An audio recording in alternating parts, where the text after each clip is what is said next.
제가 어제 오람초등학교 가서 강의하다가 너무 열심히 강의해가지고 목이 지금 이상했어.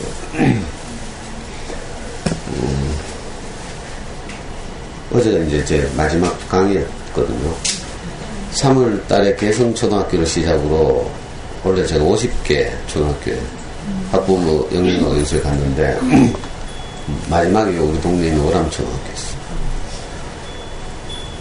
근데 엄마들이 너무 잘 들어주고 좋아하고 막 호흡 이래가지고 제가 좀 오버해가지고 원래 가져갔던 PPT에 3분의 1도 못하고 시간만 다 갔어. 원래 강의한 여러 학교 중에서 가장 호흡이 잘 되고 이렇게 반응이 좋았던 학교가 오람 전에는 1학기 마지막 강의 동도, 그리고 신천초등학교. 신천초등학교에서 강의 들었다 했죠. 그 옆에 누구예요? 원암. 원암 엄마예요? 어제 강의 들었어요? 몇 학년? 2학년. 그래요? 몇 반? 5반요? 어디서 5반 아줌마 하나 왔잖아. 원암 강의 끝나자마자 왔잖아. 여기 있네. 저 뒤에도 5반이래. 여기 처음 본다. 저랑 같이. 원암이에요? 추천이. 몇 반인데요? 유아. 유아 엄마라고요? 네. 유치부? 세 분 다? 네. 헐. 아니, 그럼 2학년 언니가 왕언니인 거야? 아이고, 서글프다. 한 고등학생 언니를 추종해야지. 농담이에요, 농담. 여도 처음 보네요. 유아예요? 같이 왔어요? 여기 세대 교체에 바람이 분다. 고학년 늙은 엄마들 이제. 오늘 신월은 학예한다고 다 빠졌죠. 한샘은 지난주에 학예한다고 빠졌죠. 그 사이에 많은 일이 일어났어.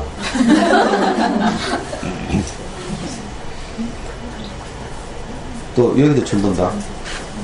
제가 지난주에 한번 왔었어요. 왔어요? 대학 해까지 정하지 못해서 이번에 스터걸 하려니까 너무. 그래, 카페 가입 안 했대, 이 말이네, 요약하면. 맞죠? 할 거예요. 아니, 안 했다, 이 말이잖아, 그래. 하래? 안 했대. 자기 손이지, 뭐. 또 처음 뵙는 분. 아니, 다리언님 오랜만에 뵙고, 또, 방금 주차장에서 내하고 쌩 까는 엄마, 대한민국. 마루마. 얘가 주차장에 내 차 대니까 내 쌩 까고 갔잖아.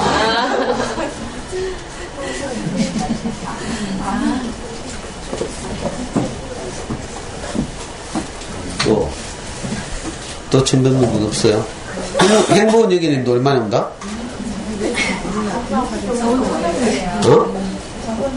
오셨다고요? 그래? 또 우리 원주에서 이사 오신 대학이 뭐더라? 그 옆에는요? 지난주에 같이 따라온? 잠순이 한다는? 민기 엄마도 얼마나 왔다? 아니, 일은 누구 하고? 또 강의 끝나고 출근해요? 그럼 진정 맨날 일에 하지?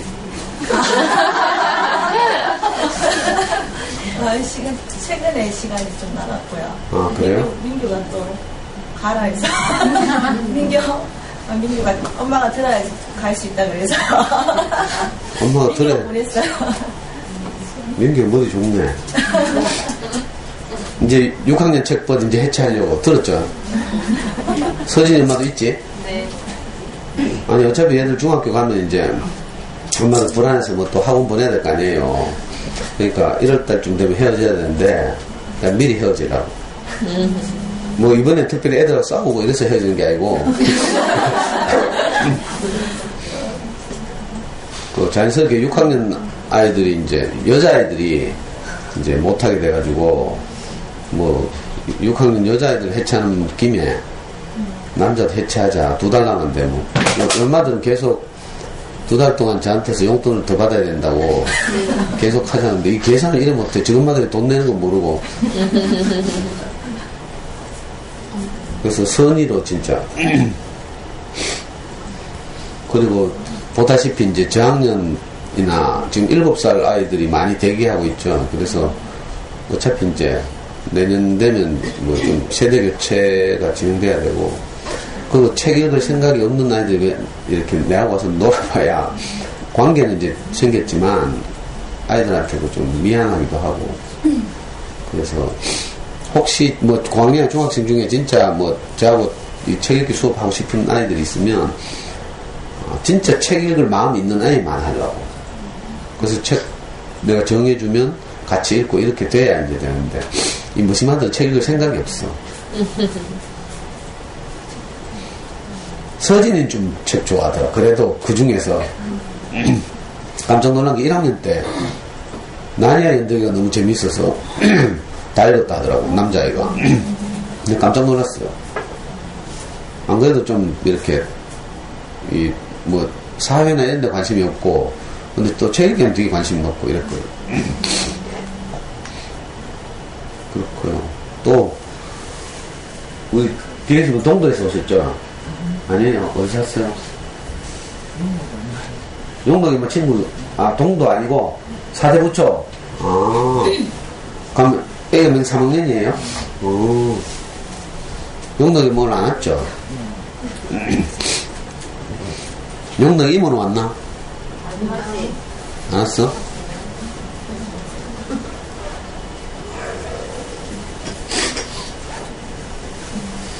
우리 지난 토요일날 이제 인문학 기행이라는 거창한 이름으로 문경 갔다 왔어요. 문경.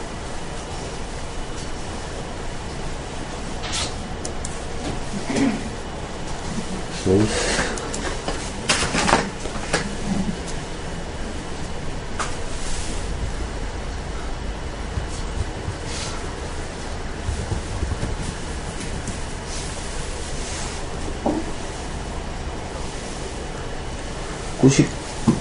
92명인가?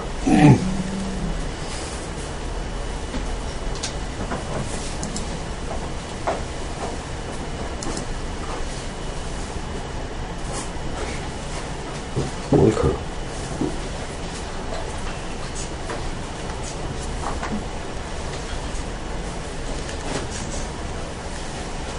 아니, 이 노트북 이거 누구 거지?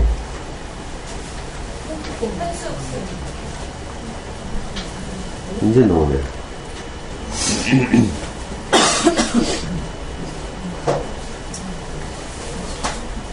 못 가는 말을 해서 내가 사진 좀 보여주려고 하는데 되게 안 돼.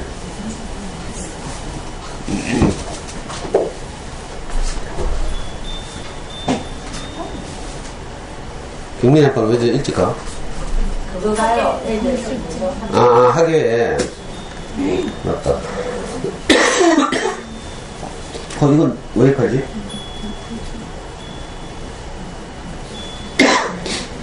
아까 노트북 화면 나왔죠? 네. 근데 지금 왜 안 나와? 무슨 짓을 한 거야? 예? 화면이 안 나오네.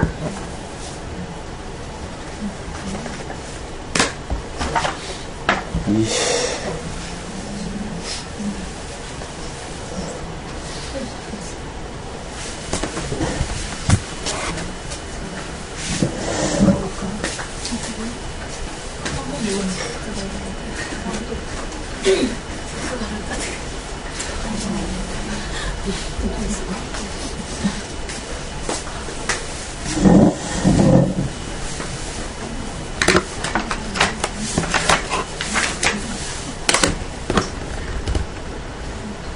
제발.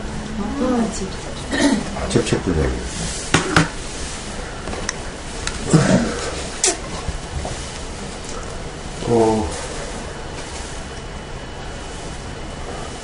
사진 치우고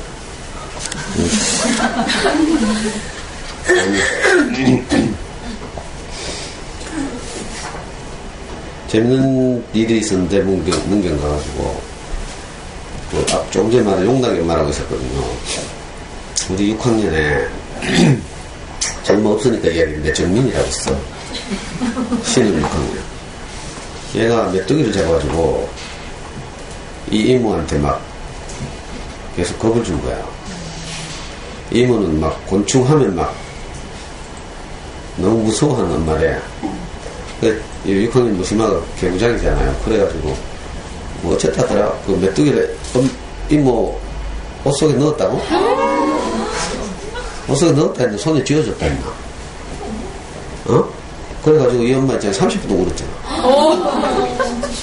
진짜 막, 울었어.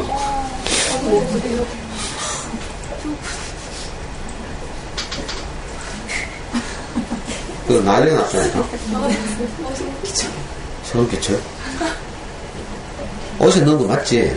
안 그러면 그 30분에 울겠나?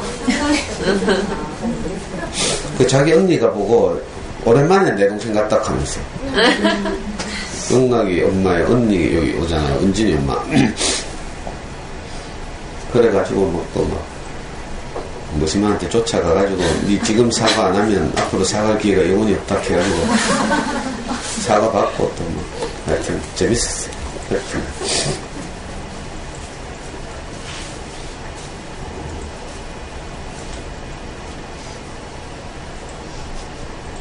그리고 우리 겨울 캠프는 1월 5일에서 7일까지 한다 했죠. 아직 제가 뭐 공지는 않은데 장소는 지리산 온천랜드, 동양 최대의 뭐 노천 스파가 있다는 지리산 자락 구례에 지리산 온천랜드 있어요. 새해를 맞이해서 이제 제가 그 아이들하고 또 우리 엄마하고 새로운 마음으로 1년 동안 애 잘 키워보자고 가는 길에 노고단 올라간다고 했죠. 엄마도 지난주에 노고단 하니까 뭐 놀래던데. 노고단은 이제 지리산에서 뭐 3대 봉우리라고 하죠. 비로봉, 천왕봉, 함께. 근데 1500 얼마인데, 그 지리산 중간에 관광도로가 뚫려가지고요. 그 차 타고 성삼제까지 올라가죠. 성삼제가 1100m인가 이래요. 거기 올라가 성삼제 휴게소라고 하는데, 거기 이제 주차장이 굉장히 넓죠. 거기 이제 버스나 이런 거 다 세워놓고, 노고단까지는 산책하는 거예요, 산책. 아주 완만한 경사로, 어린 나이 6, 7살짜리 걸음으로 1시간 정도. 그래서 누구나 쉽게 접근할 수 있는 것이. 거기 가서, 운 좋으면, 멋진 지리산 10경 가운데 가장 일경이 뭔지 알아요? 노고단 운해야. 노고단에서 내려다보는데 아래에 막 구름이 막 걸려 있어가지고, 저 PC 바탕화면이 지금 올려놓은, 바탕화면을 사용하는데, 진짜 멋있어요. 지리산 10경 중에 1경과 10경이 노고단 이야기거든요. 노고단 설경도 10경인가 있던데. 운 좋으면 진짜 눈만 나면요. 제가 옛날 우리 초등 때인가 중등 때인가 같이 데리고 갔었는데, 그 올라가는 길부터 전부 도로 주변의 나무들에 눈꽃이 다 피어가지고, 그 완전히 뭐 겨울 왕국 저리 가라예요. 환산이라고, 환상. 그때는 올라갔을 때 마치 프로축구 대우로 야스인가, 요즘은 무슨 팀으로 바뀌었는지 모르겠는데, 유명한 국가대표 애들 막 거기 새해를 맞이해서 다 올라왔더라니까. 노고단에 자기들끼리 단체 사진도 찍고. 아주 잊을 수 없는 경험이 되죠. 특히 아이들은 뭐 산 올라가고 이런 경험이 잘 없잖아요. 산 정상에 올라가서 이제 아래를 내다보면서 이렇게 느끼는 어떤 옛날 사람들 말로 호연직이라고도 하고 그런 경험을 하기도 쉽고, 또 정상부에 올라가면 그 노고단 대피소라고 있는데 거기 가면 이제 컵라면도 팔고요, 초코파이도 팔고 막 이래, 생수도 팔고, 거기서 군것질도 하고. 그리고 가장 중요한 이제 겨울 캠프 때 힐링 특강. 맨날 제 강연 들으니까 지겹잖아요. 어떤 엄마들은 학기 중에도 내 말고 딴 사람 좀 불러서 하래. 근데 지금 내한테 찍혔어, 이거만. 아니, 설령 실제가 그렇다 하더라도, 왜 내 등대서 그럴까? 그죠? 그래서 이제 힐링 특강을 서너 분 초청해서, 이렇게 엄마들 마음을 새롭게 하고, 또 긴 겨울방학 1월, 2월 달 아이들하고 무사히 지내도록 이제 좋은 이제 어떤 것이 충전돼야죠. 그래서 지금 일단 2명 섭외해놨어요. 2명. 한 분은 경북대학교 철학과 교수 지금 하시는 분인데, 이분은 아주 진짜 감동적인 강의를 많이 하죠. 비싼 분인데 제가 부르면 돈 안 줘도 되거든. 뭐 다른데 회사나 뭐 이런데 특강하러 불려가면 강의를 많이 줘야 돼요. 옛날에 제가 호소초에서 그 어린이 서점에서 이 강의할 때 제가 몇 번 제가 이제 해외 선교 갈 때나 이럴 때 몇 번 저 대신 대타로 오신 적도 있고, 그래서 엄마들이 굉장히 좋아했어요. 이야기 들어보면 엄마들 진짜 좋아할 거야. 감동도 많이 받고. 또 한 분은 지난주에 제가 말씀드렸는데 저기 무슨 초등학교 동덕초등학교 상담 선생님 하신다는 맨 2분이 동갑이에요. 55년생. 그분도 기꺼이 오겠다고. 지상 지난달에 오는데 혼자 휴게실 안 거치고 와도 2시간이거든요. 일단 2명 섭외해놨어. 한 명은 대답을 안 하더라. 확답을 안 하대요. 그래서 제가 준비가 다 되는 대로 이제 여기 카페 공지할 거거든요. 여름 캠프 때 한 120명이 갔죠. 45가지인가.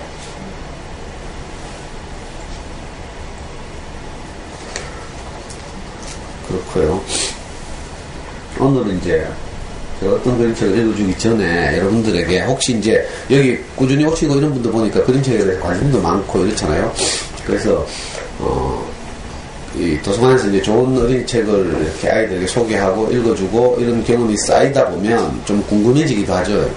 그럴 때마다 적절하게 엄마들이 도움이 되는 그런 책들을 읽고 이러면 이제 안목이 훨씬 넓어져요. 그래서 그런 책들을 제가 소개하려고. 너무 많이 꺼내왔네.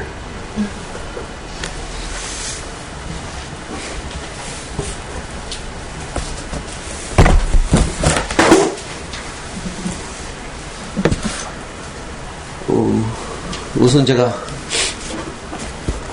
일반적으로 엄마들의 책 읽게 된 시각을 바꿔주는 책, 이렇게 학교에 갈 때마다 제가 소개하죠. 책을 직접 들고 가진 않기 때문에 잘 모르실 텐데, 저기 보면 몇 권 꽂혀 있기도 하고요. 하얀 표지로. 이건 이제 그보다 좀 더 새로운 버전에서 표지가 좀 색깔이 바뀌었죠. 우리 아이 책날개를 달아주자. 김은하 씨라고 어린이책 전문가인데, 대구에도 가끔 내려와서 뭐 도서관 같은 데서 강의도 하고 이런 유명한 분이죠. 성질이 좀 못됐어. 그래서 글이 아주 날카롭고요. 막 어떻게 좀 반발심도 생기고 이래요. 읽다 보면.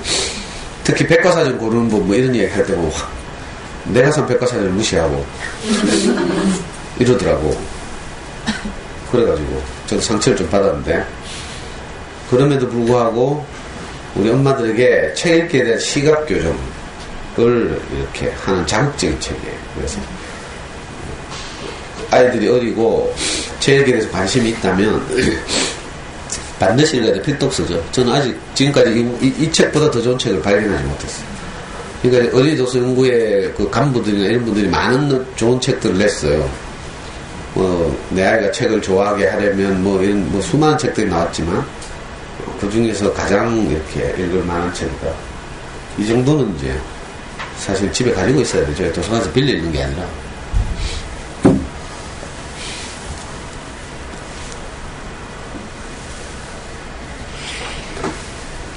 그 손꽃마리님이 거기 보면 요렇게 생긴 책 하나 있어.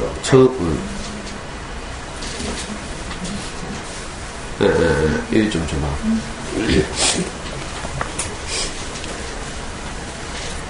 그 다음 이제 제가 엄마들에게 이렇게 쉽게 추천한 책이에요. 소설처럼이라는 이 문고판인데 문학과 지성사에서 나왔죠. 이 책은 그 까모라는 주인공을 내세워서 어린이 그 책을 동화책을 많이 쓰는 프랑스 작가예요. 이분이 이제 자기가 어린 시절에 자기 부모님으로부터 어떻게 책읽기에 대해서 양육받았는지에 대해서 이렇게 이야기하고 있는 책이죠. 근데 우리에게 시사하는 바가 많아요. 충격적이죠. 기까지 하고 우리가 가지고 있는 책에 대한 고정관념 이런 것도 완전히 이제 바꾸게 하는 좋은 책이죠. 마지막에 책 뒷부분에 보면 책 읽기에 관해서 아이들에게 보장해야 될 10가지 권리에 대해서 요약해놨어요. 그래서 제가 이 10가지 권리를 가지고 옛날에 호소에서 강의도 하고 막 이랬죠. 예를 들면 책을 한번 들면 끝까지 읽지 않을 권리. 우리는 뭐 책 들으면 끝까지 읽어야 된다고 생각하는데 책 읽다 재미없으면 덮을 권리도 줘야 되거든요. 여러분들도 그렇죠. 연속극도 보다 재미없으면 딴 채널로 바꿔야지. 재미없는 거 꾸역꾸역 보고 있으면 지 손해지 뭐. 예를 들면 그런 거죠. 우리가 가지고 있는 의심하지 않고 그냥 그럴 거라고 생각하는 여러 가지들에 대해서 이렇게 새로운 시각을 제공하는 책.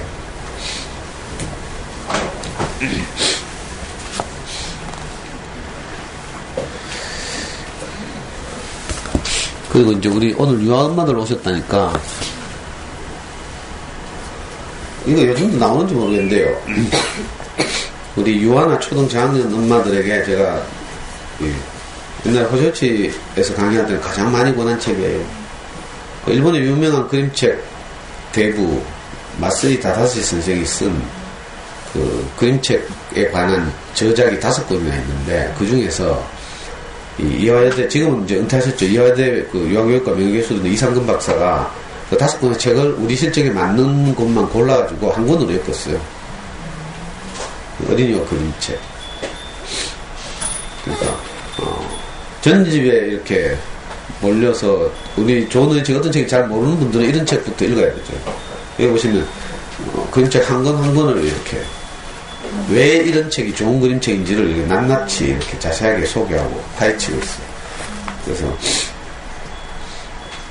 제가 강의 때 가서 말씀드리죠. 좋은 어린이 책은 재미 아니면 감동이다 이런 말씀을 드렸어요. 여기 보면 재미를 느끼도록 아이들을 도와주라고 하고 있죠. 이런 책은 어린 엄마들이 꼭 읽어야 될 책이에요. 또 너무 많이 읽으라 하면 안 올 것 같아가지고 내가 다 말을 못하겠네.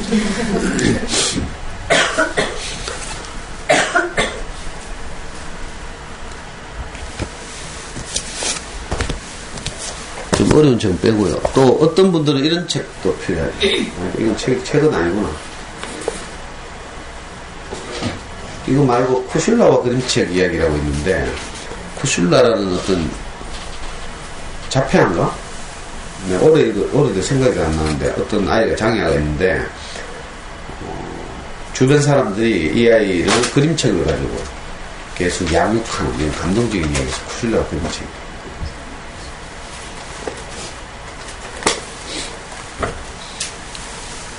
또 이제 요즘 강의를 꾸준히 들으신 분들은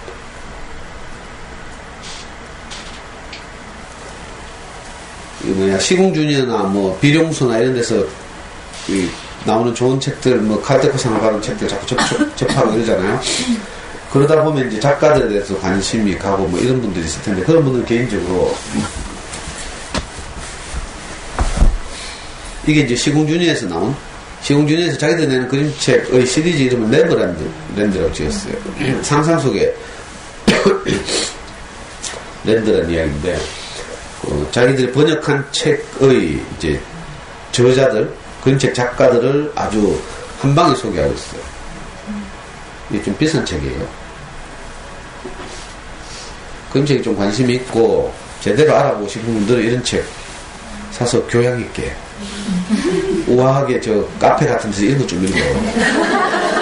카페에서 남 욕하고 이렇게 하지 말고.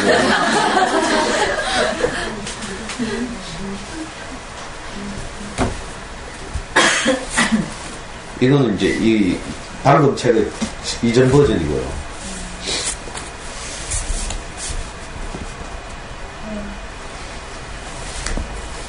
이 책도 좋은 책이죠. 아까 말한 마세이 다사리 선생을 비롯해서 일본의 다른 그림책 전문가들이 그림책에 힘입하고 있어요.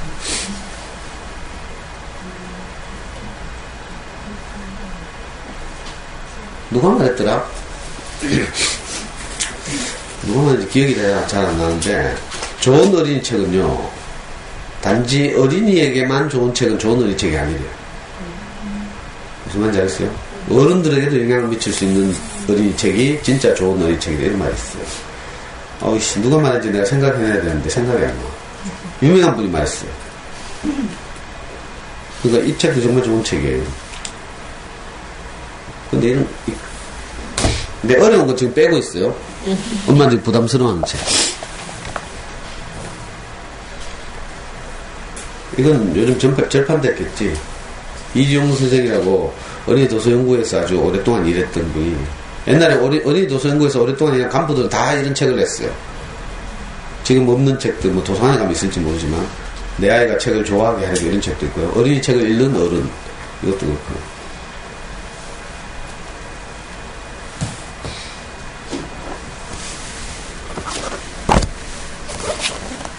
이건 아까 내가 소개한 책이죠.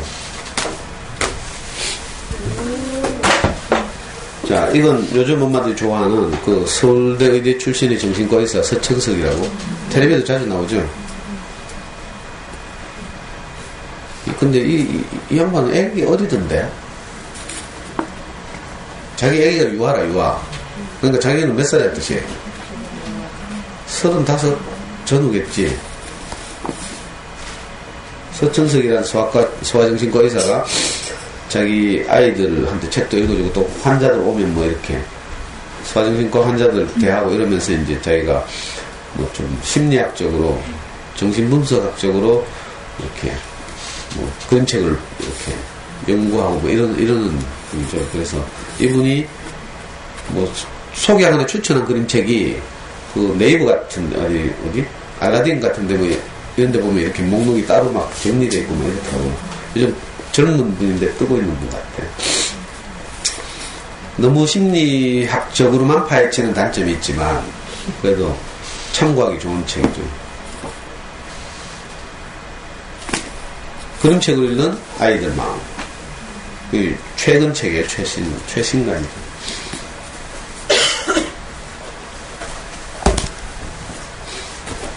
지금 제가 왼쪽으로 놓는 책은 엄마들이 나중에 갈 때 사진 찍어서 한번 관심 가져보시라는 거. 오른쪽은 뭐 좀 어려우니까 안 읽어도 된다는 뜻이에요. 이거 말고도 많이 있었어요. 지금 돌아가신 이호덕 선생이라고, 권정근 선생님을 발굴해낸 유명한 저쪽 같은 그 학자가 있죠. 그 선비 같은 분, 이호덕 선생이라고 있는데, 이분이 사실은 안동에 있는 권정근 선생님을 찾아가서 어떤 그 아주 이름 없는 기독교 잡지에 실린 권정 선생님의 동화를 하나 읽고 찾아갔다니까, 안동까지. 권정 선생님하고 10몇 살 차이는 나이가 더 많은 분인데, 그래가 친구처럼 지내고 편지를 많이 주고받고, 그래가지고 나중에는 두 분의 뭐 이렇게 사연을 묶은 책도 나오고 이랬어요. 서로 뭐 누가 먼저 죽으면 자기 무덤에 뭐 서로 묘비 쓰작하고 뭐 이러기도 하고, 이런 이호덕 선생이라고 있는데, 이분이 쓴 책들 많이 있어요. 근데 이제 어렵기도 하고 딱딱하고, 이거 문학평론, 아동문학평론가거든요. 그런 책들은 제가 다 뺐어요. 엄마들 혹시 부담될까 싶어서. 가장 쉽게 읽을 수 있는 책은,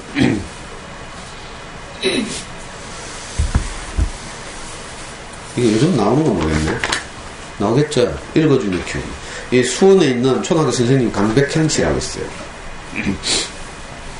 이 양반이 수원에 있는 어린이 서점을 꾸준히 다니면서 그 어린이 서점에서 독서 동아리도 하고 이러면서 이제 자기 아이를 키운, 두 딸을 키운 이야기예요. 제가 이거 옛날에 읽어보고 깜짝 놀랐다니까. 내가 쓴 것 같아. 진짜로. 책의 선택이나 모든 것이, 저는 대구의 어린이 서점 호세우치에서 아이를 데리고, 남자아이를 데리고 다녔는데, 이분은 수원에 무슨 어린이 서점이더라. 거기 이제 자기 딸을 둘을 데리고 다니면서 서점을 근거로 해서 이제 책을 읽고 또 자기 학교 아이들에게도 읽어주고 이랬는데, 제 경우가 너무 흡사해서 진짜 깜짝 놀랐어요. 이분도 지금 뭐 네이버 블로그인가 유명한 블로그 운영하고 있죠. 강백형 선생이라고. 이분이 낸 책 가운데요, 초등공부 독서가 전부다 이런 책도 있어요. 제가 자주 소개했죠. 지금 내가 못 찾아가지고 근데 이 책은 이제 에세이처럼 아주 쉽게 읽을 수 있어요. 왜냐면 자기 경험을 쓴 책이니까. 지금 이제 어디 도서관이 뭐 우리 곁에 잘 없지만, 혹시 모르거든요. 제가 지난주에 말씀드린 것처럼, 비룡소가 광주에 대형 은인서점을 냈다고 했죠. 또, 어디, 보림인가 어디서 서울에 낸 서점도 있고, 이런 식으로. 대구도 뭐 자본 튼튼한 누군가가 그런 은인서점 만들면 좋겠다는 생각을 해요.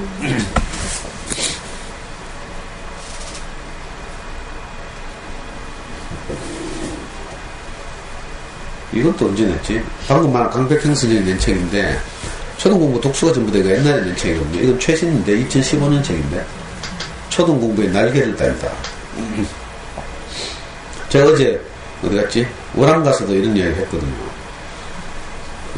우리 젊은 엄마들이 생각하기에는 우리 아이들이 이것저것 뭐 해줘야 될 것이 많다고 생각하겠지만, 사실은 알고 나면요, 아무것도 없어요. 어릴 때, 책을 좋아하게 만드는 작업이 가장 우수한 영재교육이고요. 가장 우수한 선행학습이고, 가장 부작용 없는 작업이 그렇죠.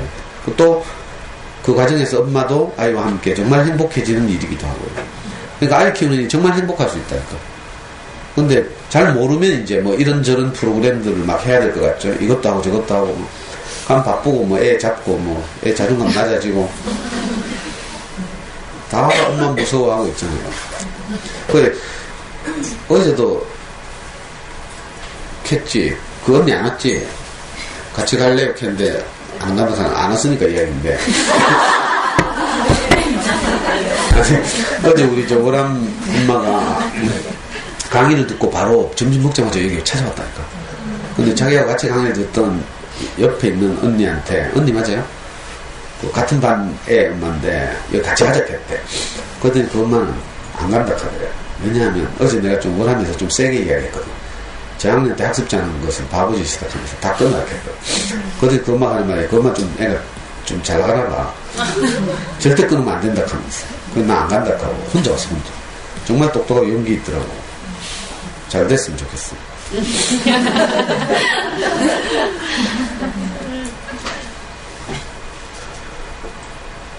사실은 진짜 중요한 것인지 뭔지 잘 몰라요. 아이들 어리고 하니까. 근데 이제 저도 사실 배워가지만 이제 우리 애가 뭐 겨우 26밖에 안 됐으니까 인생에 대해서 점점 배워가지만 좀 더 살아보고 이러면요 생각이 계속 바뀌어요. 전에 내가 중요하다고 생각했던 것들이 막상 어떤 나이가 되보면 아닌 거라. 이런 것도 참 많다니까. 자녀교육에서 특히 그래요. 중학교 1, 2학년만 돼보면 그때 내가 백화점 문화센터에서 팀 안 짜였어야 되는데 다 욕한다니까.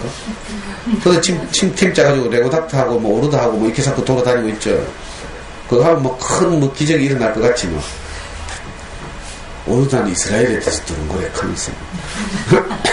유태인들이 그렇게 머리가 좋다며 하고 뭐 노벨상의 뭐 23%는 유태인이 받았다며 해서고 뭐 비슷하긴 하지만 좋은 놀잇감이긴 하지만 그렇다고 해서 목숨 걸고 할 일은 아닌 거죠.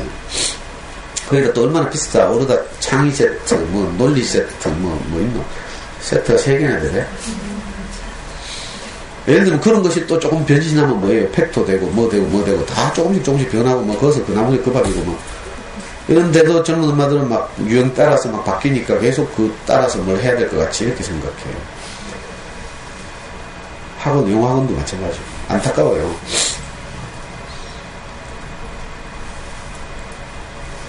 그리고 이것도 이 세 권도 비교적 신간이에요. 젊은 분들이 쓴 책인데 저도 이래 읽고요. 이게 책을 선정할 때 참고하고요. 뭐 이런 책인데 한번 관심 있으시면 그림책에 흔들리다.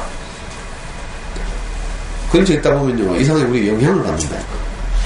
저도 매주 지금 그림책 가지고 그림책을 한 권 읽어주고 여러분들하고 나누고 하잖아요. 참 신기한 일이에요. 별것 아니고 짧은 보통 32쪽의 그림책 보통 페이지 수가 보통 일반적일 때는 32쪽인데 그 짧은 그림책이 우리에게 많은 영향을 미치는 거죠. 이 그림책 읽다 보면요 자기 어린 시절이 회상되기도 하고요 또 치유되기도 하고 뭐 참 이상한 많은 일들이 일어나요. 꼭 두껍고 뭐 이런 책을 읽어야 되는 것만 아니죠. 내가 우리 연구소 엄마들 유심히 관찰해 보니까 책 읽는 엄마들이 하나도 없어요. 저희 엄마들을 위해서 저 안에 고학년, 이제 주옥 같은 고학년 어린이책 말고, 엄마들이 혹시 읽을까 싶어가지고, 저기, 몇백 권의 책을 그냥 안 버리고 두고 있는데, 저거 빼가 이런 엄마는 우리 와이프밖에 없어. 우리 와이프는 여기서 정기적으로 빌려가지고 있고, 그리고 반납하고. 애 키우느라 많이 바쁜가 봐. 여기 책으로 분위기도 아니고, 와서 수다 떨고 떠들고 뭐.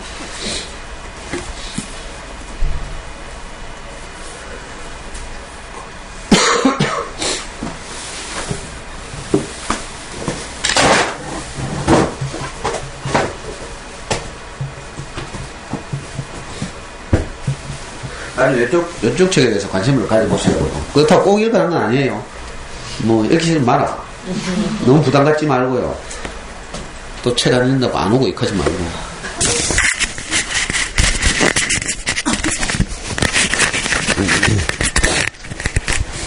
아, 이거 좋더라. 이거. 나를 불편하게 하는 그림책. 어떤 그림책 읽다 보면요, 괜히 신경질도 나고요. 하여튼 생각해 하고, 내가 뭐 잘못한 게 없나 이런 생각이 들죠. 그림책 읽으면서 아이하고 하다 보면 막 반성도 되고 이러죠. 그런 그림책이 좋은 그림책이죠.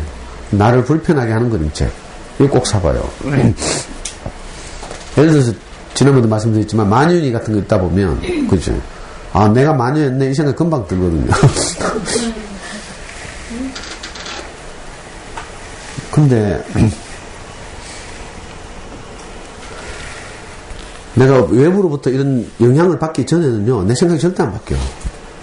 알아요? 여러분도 해봤죠? 이놈이 내한테 들어와서 자리 잡은 생각이라는 것이 나로서 어찌할 수 없어요. 왜? 밭에 씨가 뿌려졌어요? 거기서 뭐가 났어. 이건 밭으로서는 어찌할 수 없어요. 지가 뭐 아무리 뭐 밭에 용을 쓰고 해도 이미 뿌려진 것이 없어지지 않죠. 뭐가 필요해요? 외부에서 영향을 미칠 농부가 필요한 거라.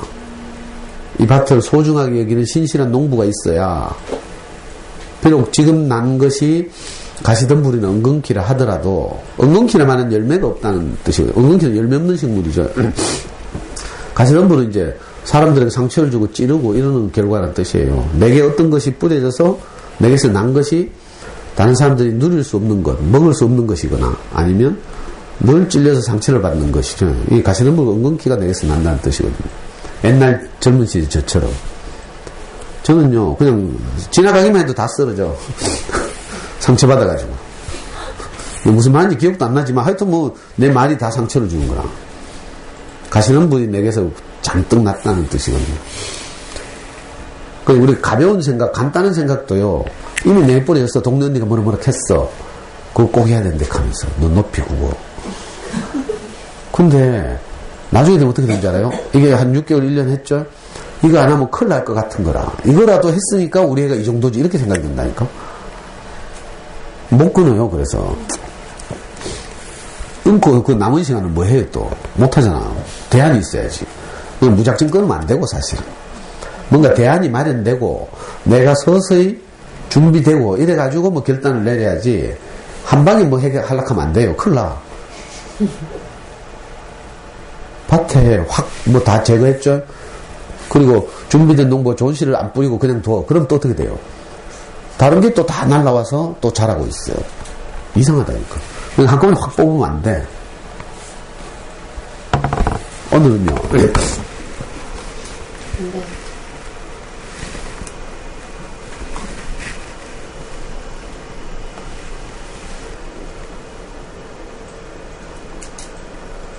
아이씨.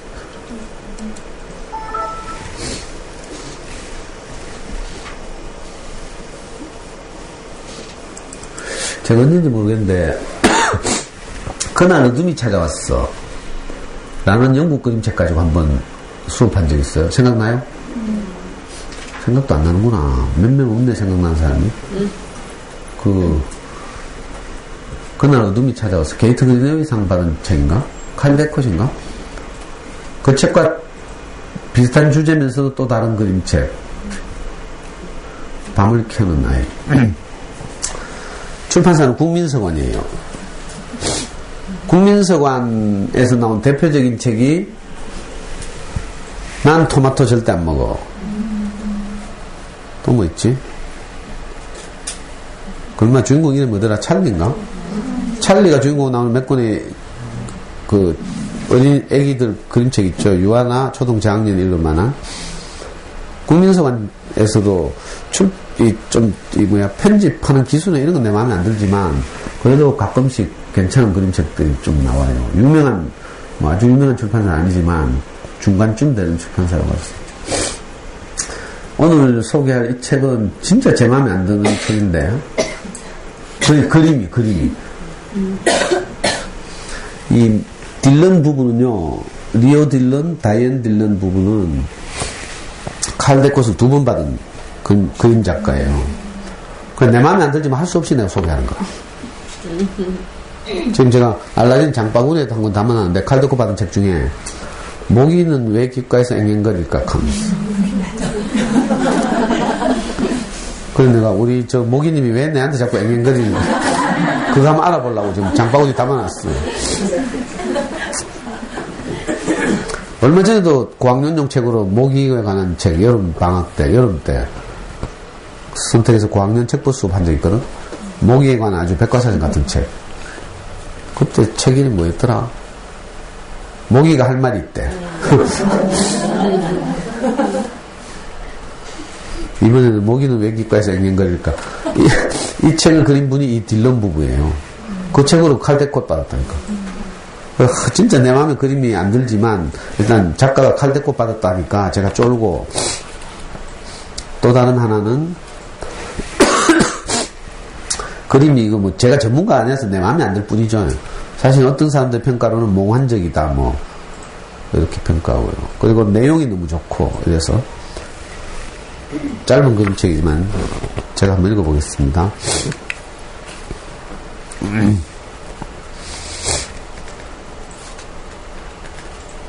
이 나온 지 좀 오래돼가지고 2004년에 2014년에 나왔구나. 2005년에 처음 나오고 1판 13시가 2014년. 그러니까 절판되진 않았겠다 싶어서.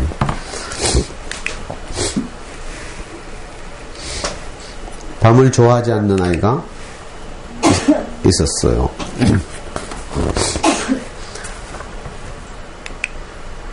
아이가 좋아하는 건 초롱과 램프, 호롱불과 양초, 횃불과 모닥불, 손전등과 너울거리는 불꽃이었어요. 하지만 밤은 좋아하지 않았답니다. 잠들기 전까지 아이는 거실과 식품창고, 지하실과 찬장, 다락방과 벽장, 골방과 복도에서 놀았어요. 바깥으로는 한 발자국도 나가지 않았어요. 캄캄한 밤에는 말이에요.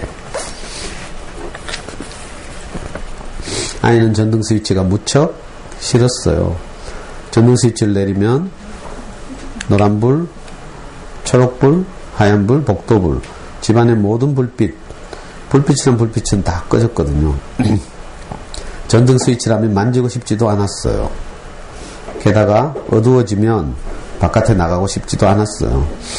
아이는 몹시 외로웠어요. 그리고 불행했어요. 여름밤 잔디밭에서 뛰어노는 아이들이 창문 너머로 보였거든요. 어둠과 불빛을 넘나들며 신나게 내달리는 아이들, 행복해 보이는 아이들 말이에요. 그러면 아이는 어디에 가 있는 걸까요? 저 위층 자기 방에 가 있어요. 커다란 손전등이랑 램프랑 조그만 손전등, 양초랑 샹들리에가 있는 방에 동그만히 혼자 있었어요. 아이는 해님 하나만 좋아했어요. 노란 해님. 아이는 밤을 좋아하지 않았답니다.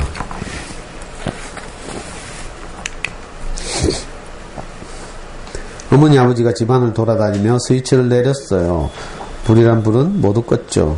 현관불, 거실의 희미한 불, 분홍빛 불, 식품창고의 불, 그리고 계단의 불. 하나하나 차례차례. 그러면 아이는 침대 속으로 숨었어요. 늦은 밤 마을 전체에서 불 켜진 방은 아이의 방 하나뿐이었어요.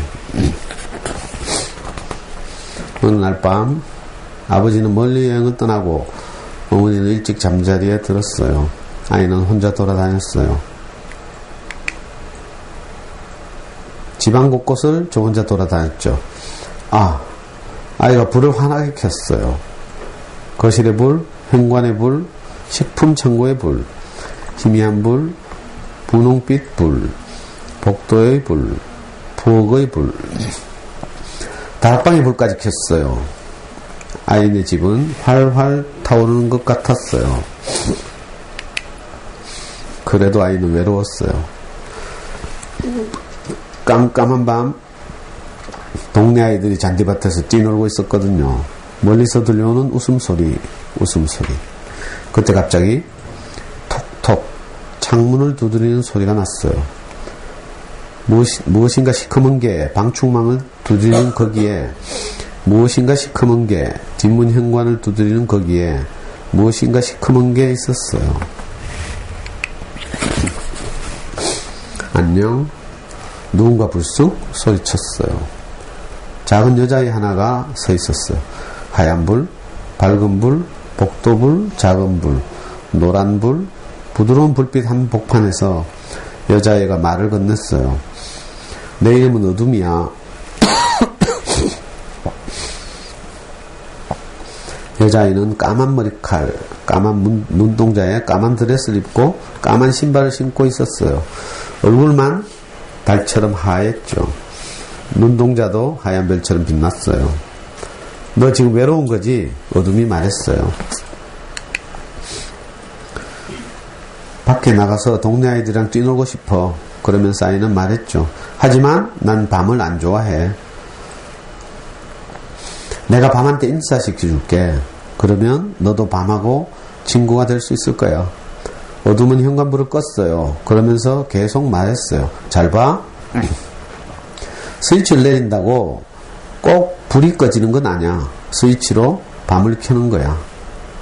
불을 켜고 끌 수 있는 것처럼 네 마음대로 밤을 켜고 끌 수 있는 거란다. 똑같은 스위치로 말이야.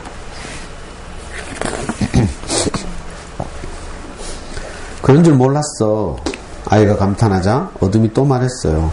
네가 스위치로 밤을 켜면 귀뚜라미 소리도 켜는 거야. 그리고 개구리 소리도 켜는 거야. 넌 또 별도 켜는 거야. 밝은 별, 빛나는 별, 진짜 별, 파란 별을. 하늘도 집이란다. 현관불도 있고 거실불도 있고 분홍빛 불, 식품창고불도 있고 빨간불, 초록불, 파란불, 노란불, 손전등불, 양초불, 복도불도 있는 집. 불을 켜놓고 귀뚜라미 소리를 들을 수 있을까? 아무도 못 들어. 불을 켜놓고 개구리 소리를 들을 수 있을까? 아무도 못 듣지. 불을 켜놓고 별을 볼 수 있을까? 아무도 못 봐. 불을 켜놓고 달을 볼 수 있을까? 아무도 못 볼 거야. 지금까지 네가 몰랐던 걸 생각해봐. 스위치로 귀뚜라미 소리를 켜고 개구리 소리를 켜고 별을 켜고 엄청나게 커다랗고 하얀 달을 켠다고 생각해 본 적 있니? 아이는 대답했어요. 아니. 그럼 우리 한번 해보자. 어둠이 말했고 둘은 함께 해보기로 했습니다.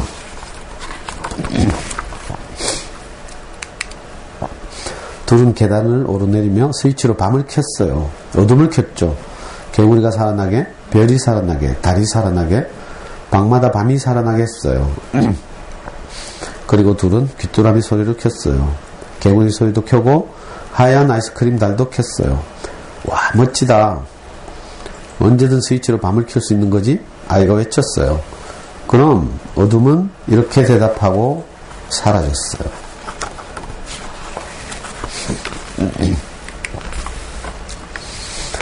아이는 아주 행복했어요. 밤을 좋아하게 됐거든요. 이제 아이는 스위치로 불을 켜는 게 아니라 밤을 켜요.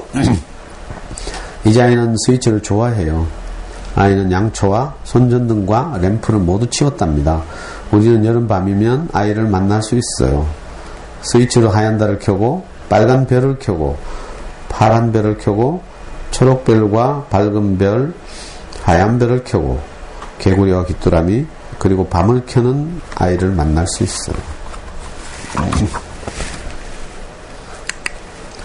어두워진 잔디밭에서 웃음을 터뜨리며 행복한 동네 아이들과 뛰어노는 아이를 만날 수 있답니다.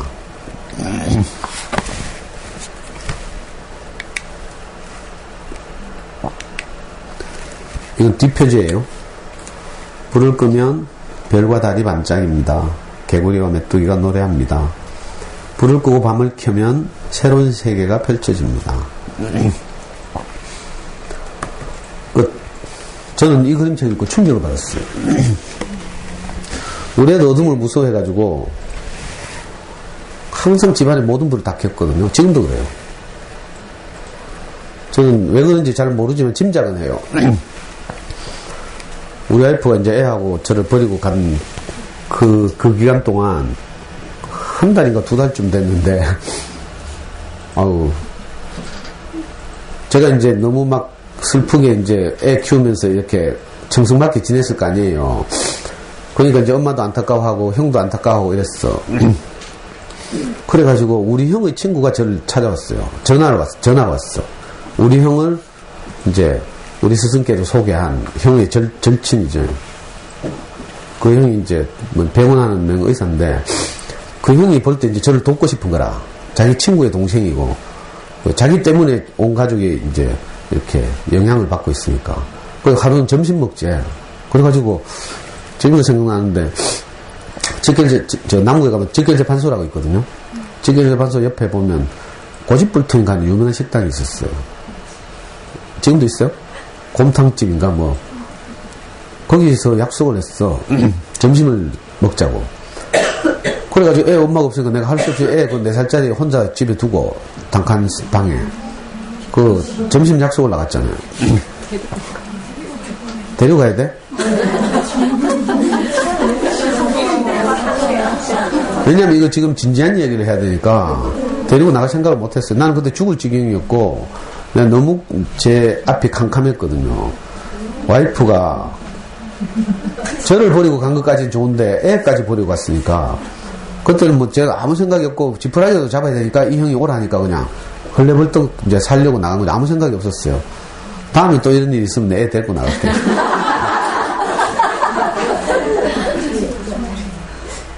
거기 나갔는데 이 형의 입장에서는 이제 제가 이제 운동권 하고 이러면서 이제 경제적 활동 안 해서 와이프가 속시 상해서 이제 집 친정을 간 거라고 이렇게 생각한 거라. 사실 그게 아니거든요. 아까도 말했지만 제게서 나올 것이 없기 때문에 가시덤불과 엉겅퀴밖에 없어서 함께 사는 것이 희망이 없는 거예요. 그래서 이제 와이프가 그런 결정을 한 건데 이 형이 생각하기에는 제가 열심히 돈 벌고 이러면 이제 와이프가 내하고 같이 살 것이라고 생각하고 그 고집불통이라는 식당에서 저하고 밥 먹으면서 제안을 하더라고. 야, 네가 우리 병원에 와서 한약 다리는 일을 해라 하면서. 그 형이 이제 그 당시에 삼각 노타리 부근에서 양한방 협진병원을 했거든. 근데 그 말 딱 듣는 순간 갑자기 밥이 안 먹히는 게라. 이게 아닌데 하면서. 지금 이 근본적인 문제 해결은 이게 아닌데 내가 물론 뭐 좋은 자리 같았으면 또 모르지. 청와대로 가라 하거나 이랬으면 내가 또 한번 생각해 볼지 모르지만 지금 병원에 와서 한방에서 한약 다리는 일을 하라는 거라. 그때만 제가 주제 파악이 안 돼가지고. 도저히 내가 할 수 있는 일도 아니고 사실은 그거 한다고 지금 와이프가 돌아오고 이럴 일이 아니거든요. 그래가지고 형 마음은 고맙지만 하면서 이제 힘 다 빠진 채로 다시 이제 우리 집 거기 있었어요. 직전에서 옆 뒷골목에 신혼집이. 집으로 돌아왔는데 애가 막 울고 있는 거라. 그 혼자 방에 갇혀가지고 그 생각이 나요. 지금도 애한테 너무 미안하고 아마 그게 원인이지 않을까. 두려워가지고 애가 막 혼자서 계속 울면서 이제 아무도 안 오고 막 언제 뭐 점심 먹고 해서 한 1시간 반? 2시간 흘렀겠죠. 그 시간 동안 이제 혼자 4살짜리 아이가 계속 울면서 이제 캄캄한 방에서 혼자 있었어요. 혼자 있는 것에 대한 공포 이런 게 그때 혹시 생기지 않았을까 하고 막연하게 추측하는 거죠. 그래서 아이가 지금도 집에 오면요, 우리 엄마 아빠 자잖아? 지는 늦게 자죠? 노트북 하고 뭐 이런다고? 그럼 온 집안은 불을 다 켜요. 그때마다 내가 어릴 때 이런 거 보면서 내가 한 말은, 기껏해 한 말은 귀신 없다 하면서. 저도 물론 이제 제 스승부터 듣고 이래가지고 귀신은 있다고 생각하는 사람에게만 나타나는 것이다. 심신이 허약하고 뭐 그죠? 두려움이 떨고 이런 사람들 헛거 보인다니까. 빨랫줄에 뭐 빨래가 날리는 게 귀신처럼 보이기도 하고. 전부 대부분 이런 거죠. 그래서 귀신은 있다고 인정하는 사람들에게만 보이는 것이다. 귀신이란 건 육체가 아니기 때문에, 형체가 아니기 때문에 없다. 심리적으로 뭐 이럴 수는 있지만 내 아이한테 기껏해 이렇게밖에 말 못했어요. 좀 뭔가 창의적으로 오늘 아니고 며칠 전에 제가 이 책 읽으면서 내가 아이를 살리려면 이 어둠에 대한 공포를 이기려면 이렇게 말해야 하는데 이 생각이 들더라고. 전에 그날 어둠이 찾아와서 이 책을 가지고 여러분들과 나눌 때도 그랬죠. 이야기했는데. 그러니까 그 아이에게 어떤 두려움이나 이런 게 있잖아요. 그건요, 뭐 별것 아니야, 뭐 그죠? 용기를 내, 뭐 이런 말로 안 돼. 우리는 부모로서 당연히 그렇게 말하겠죠. 막 격려도 하고 어떤 때는 엉덩이도 때리고 막. 근데 그걸로 안 돼요. 전에도 말씀드렸지만 우리 제 강의를 우리 모기님이 제 강의를 10년 전에 들었잖아요. 그리고 자기가 좋으니까 자기 고향 친구한테 이 강의를 소개했어. 호수요치에서 강의할 때요. 어린이 서점에서. 그 고향 친구가 이제 일을 하면서 mp3로 우리 카페에 올라온 강의를 계속 3년인가 4년을 들었어요. 그러면서 도움을 받아서 집안이 어렵고 이래가 일하러 다니니까 학원 사교육 한 번도 안 보내고 이 아이가 그때 감삼초등인가 해서 반에서 늘 1등을 하면서 잘 자랐거든요. 그리고 그 근처에 있는 무슨 중학교를 갔어. 가끔 이야기하는 이야기인데 이 아이 이야기. 근데 어느 날 갑자기 학교를 못 가겠다는 거라. 무슨 동기가 어떤 일이 있는지 몰라요. 근데 갑자기 못 가겠대.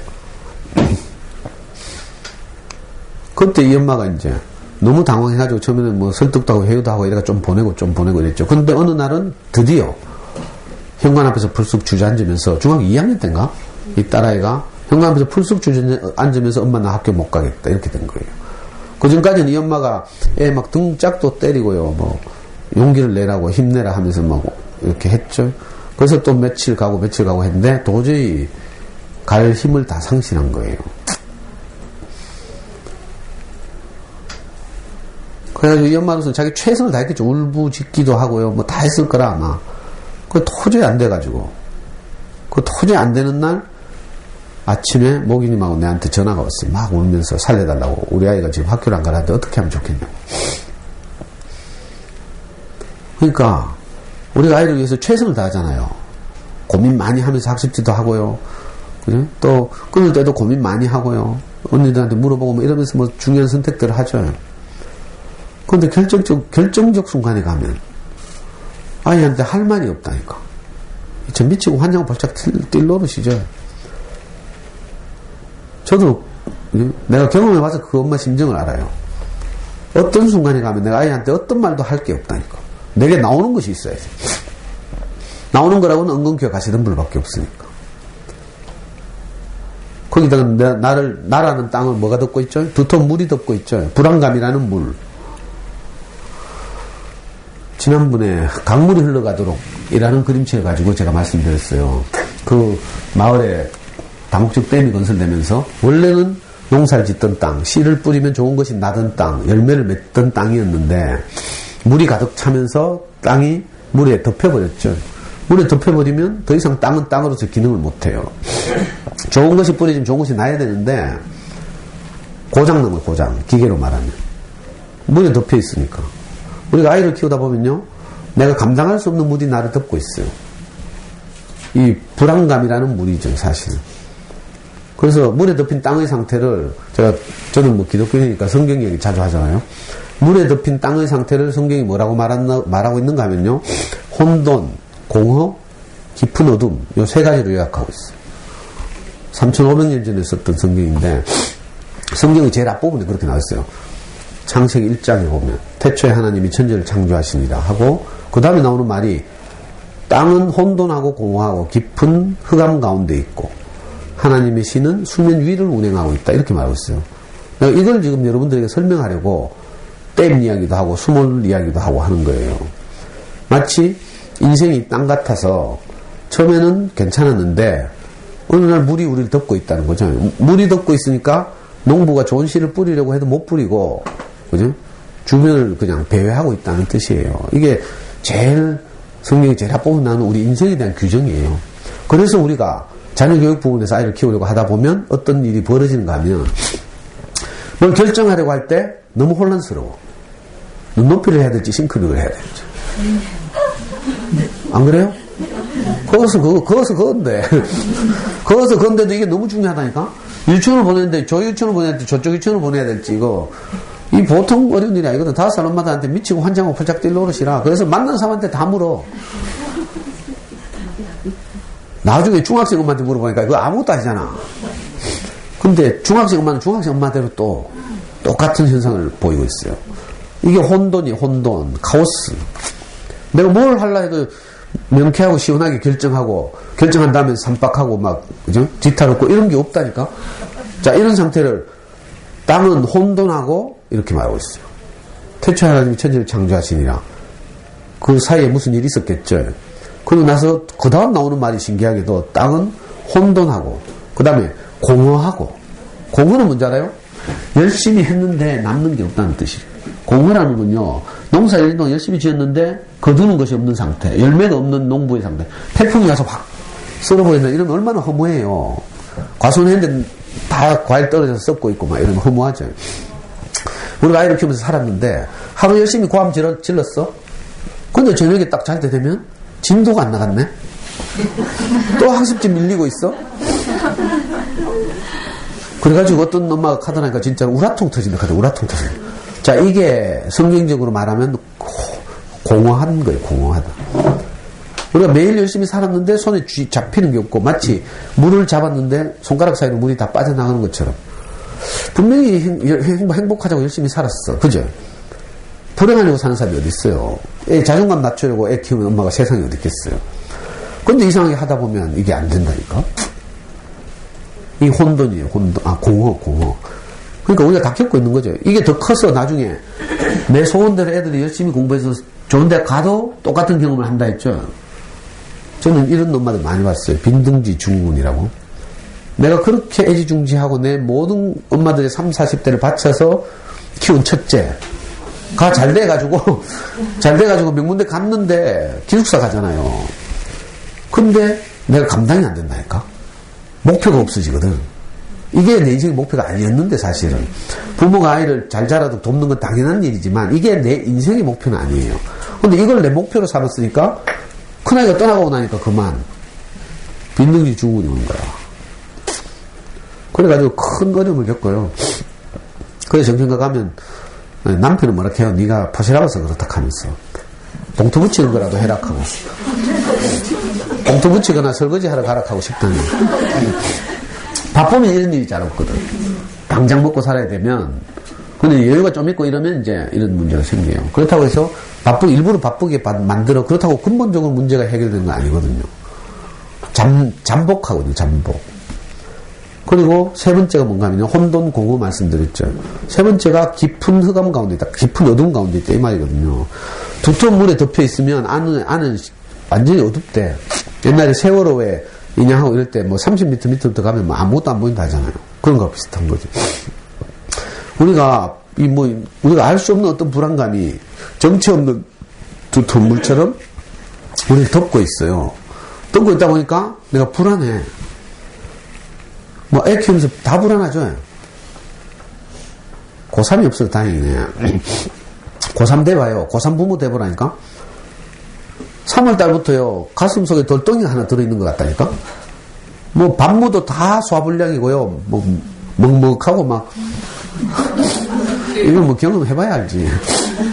여러분들 기말고사만 앞두고도 한 일주일 전 되면 이런 느낌 있지?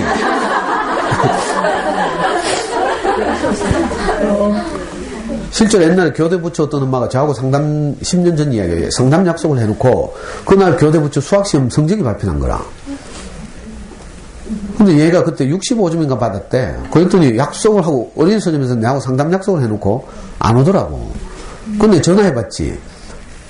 그러니까 하는 말이, 얘가 65점 받아가지고 내 다리가 풀려서 지금 침대에 쓰러졌어요.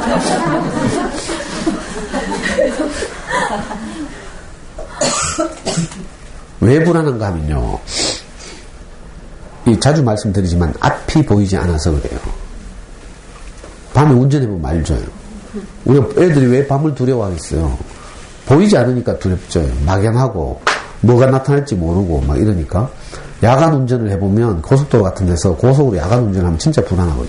시야가 안 보여. 낮에 운전할 때하고 완전히 다르죠. 그러니까 내가 불안한 이유는요, 우리 아이가 자라서 어떻게 자랄지, 어떻게 하면 행복해질지, 그죠? 어떻게 하면 좀 공부를 잘하지, 이거 몰라서 그래. 그러니까 막연히 불안한 거지. 불안하니까 뭐해요? 장님, 문고리 더듬듯이 이것저것 호작질 하는 거야. 미안해요. 어린 우리 젊은 엄마들이 하는 것을 내가 호작질이라고 말해서 미안한데, 불안하다 보니까 이것도 해보고, 언니 옆집에서 시키면 뭐 한번 해보고, 그지? 건너가보고 스캔해가지고 우리 집에 사고 뭐 이것저것 다 그래 하는 거야.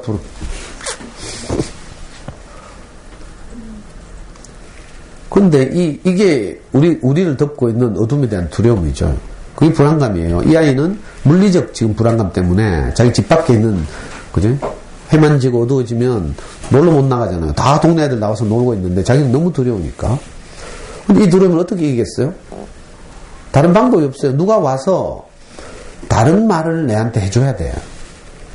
아까도 말씀드렸지만 우리가 이미 한번 뿌려진 것은 내 스스로는 빼낼 수가 없어요.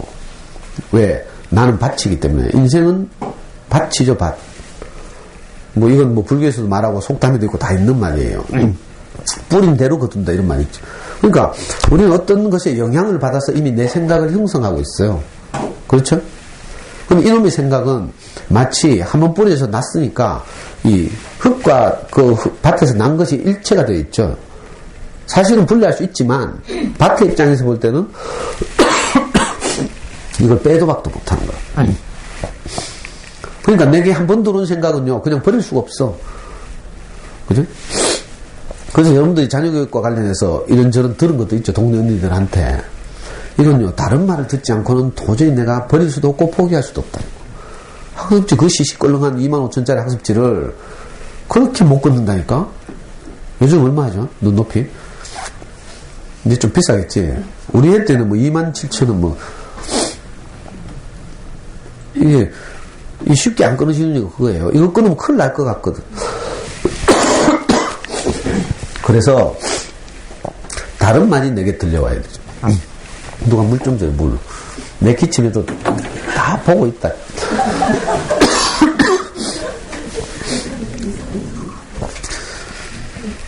요즘 날씨 추워지고 이래가지고 강의하는 데 가면 히터 틀고 막 이러줘요. 그 습도 건조해지고 습도 안 오고 이거 목이 지금 이게 전부 오람초등 때문이라. 빨리 줘가요.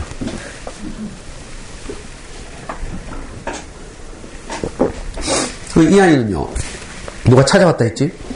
문을 두드리고 누가 찾아왔어요. 그래서 다른 말을 해주는 거라. 그죠? 얘는 전등 스위치를 끄면 너무 어두워서 싫고 두렵고 이러니까 항상 온 집안에 불을 다 켜놓고 있는 아이인데 완전히 다른 관점을 제시해 주는 거죠. 그 불을 끄는 것이 아니라 어둠을 켜는 것이다 이렇게. 이거 사실 놀라운 말이에요. 저는 이거 이러면 전율이 확 일더라고. 내게 어떤 두려움이 찾아오잖아요. 안 되는 일이 찾아오잖아요. 근데 뒤집어서 생각하면요 이게 기회예요, 기회. 우리 생각으로는 내게 어떤 일이 없었으면 좋겠죠. 아이에게 어려운 일이 안 왔으면 좋겠고. 우리 생각은 다 그렇잖아요. 누가 불행을 자초하고 싶은 사람이 있겠어요? 기회 없겠다고. 그렇죠? 근데 어쩔 수 없이 오거든요. 어쩔 수 없이 오기 때문에 나도 어쩔 수 없어요. 근데 거기서 내가 허우적거리면서 빠져서 막 절망하고 울고불고 할 수도 있고 아니면 내가 다른 말을 듣고 거기서 빠져나올 수도 있어. 제가 알고 있는 우리 교회 조카가 하나 있는데 얘는 지금 한 30 정도의 청년이 됐어요. 얘가 서울에서 고등학교 다녔는데 강남에 있는 무슨 고등학교더라. 강남에 있는 고등학교 다녔어요. 얘가 성격이 좀 독특하거든. 바른 말 잘해요. 어른들 앞에도. 그래가지고 좀 어른들이 좀 깔깔하게 생각하지. 쉽고 편치 않게. 근데 내가 이제 바른 말 자꾸 하다 보니까 친구들 사이에 관계가 어려워졌어. 고등학교 1학년 어느 날 학급에서 한 친구하고 싸웠는데 얘가 이겼어. 근데 평소에 이제 그 학교에서 제일 잘 나가는 애들이 얘를 이제 찍은 거라. 그래가지고요, 학교에서 왕따 되고, 이제. 하루는 옥상에 불려 올라갔어요. 일진들이 다 둘러서 있고, 그리고 이 아이한테 싸움을 붙인 거야. 근데 싸움이 상대방이 누군가 하면, 야하고 싸워서 게임도 안 되는 더 약한 애. 하고 둘이 싸움을 붙이는 거예요. 그리고 일진들이 둘러서 있어. 자, 어떻게 했어요? 힘대로 하면, 지가 더 죽는 거지, 이제. 그 학교 일진들이 이제 둘러서가지고. 그러니까, 어쩔 수 없이 구적적으로 지보다 훨씬 약한 애한테 이제 맞고 있어야 되는 거야. 이런 경험을 했어요, 얘가. 고등학교 1학년 때. 그때 안 뛰어내는 게 큰 다행이지. 그래가지고 얘가 너무 그 절망적인 사춘기를 보냈죠. 그리고 엄마 아빠를 따서 대구로 내려왔어요. 원래 엄마 아빠가 대구 영남대 출신이거든. 그래서 영남대 다닐 때 이제 제 스승을 이제 만나가지고 이제 그 서울에서 늘 이제 서울교회가 따로 있거든요. 그래서 이제 우리 목사님 말씀 쭉 듣고 살던 집안인데 도저히 안 돼가지고 이제 대구로 다 내려왔어요.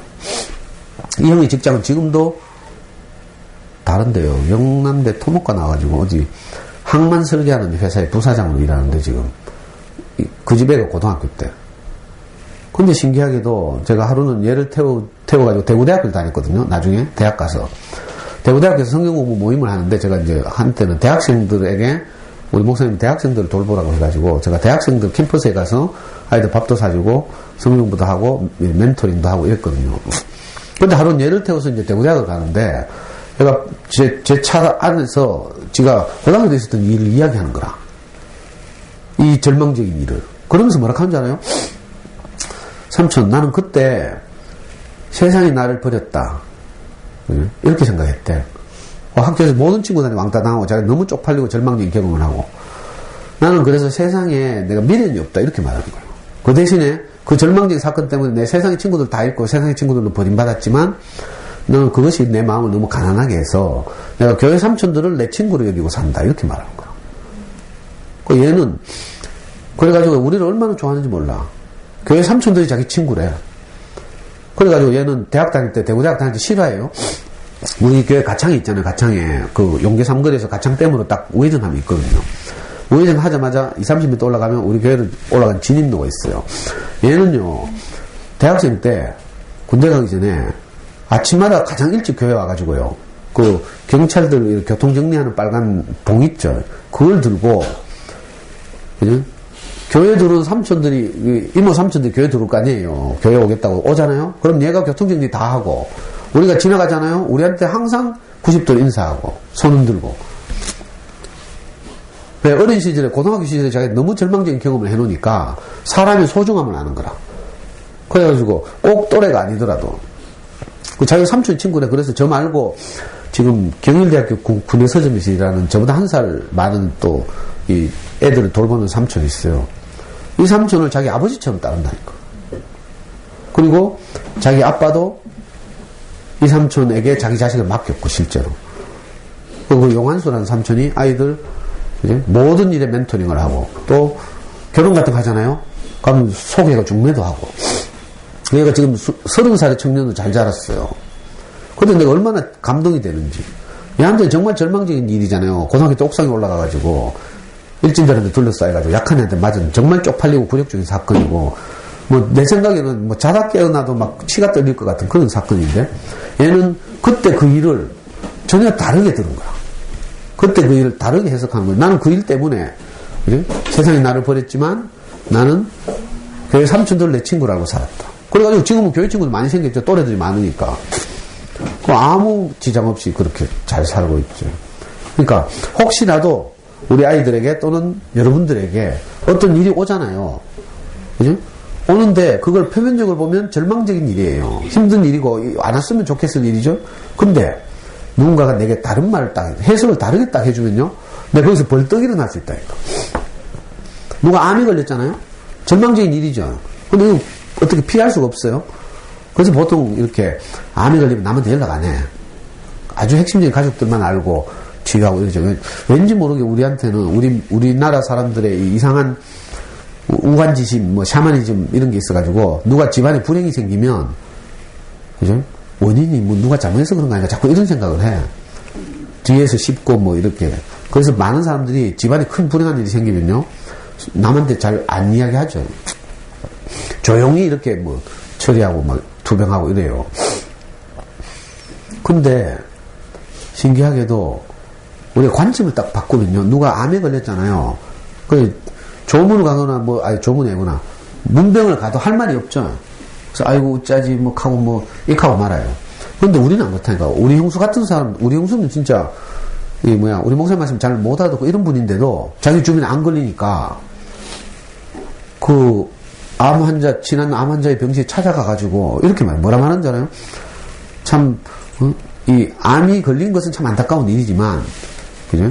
이게 오히려 지금까지 이제 부모님인가 누가 암 걸렸대. 그 불행한 일이지만 오히려 이렇게 부모님이 입원해서 투병하시는 동안 우리가 그동안 못다한 효도를 할 수 있는 좋은 기회다. 이렇게 바로 역전시켜서 말하는 거야.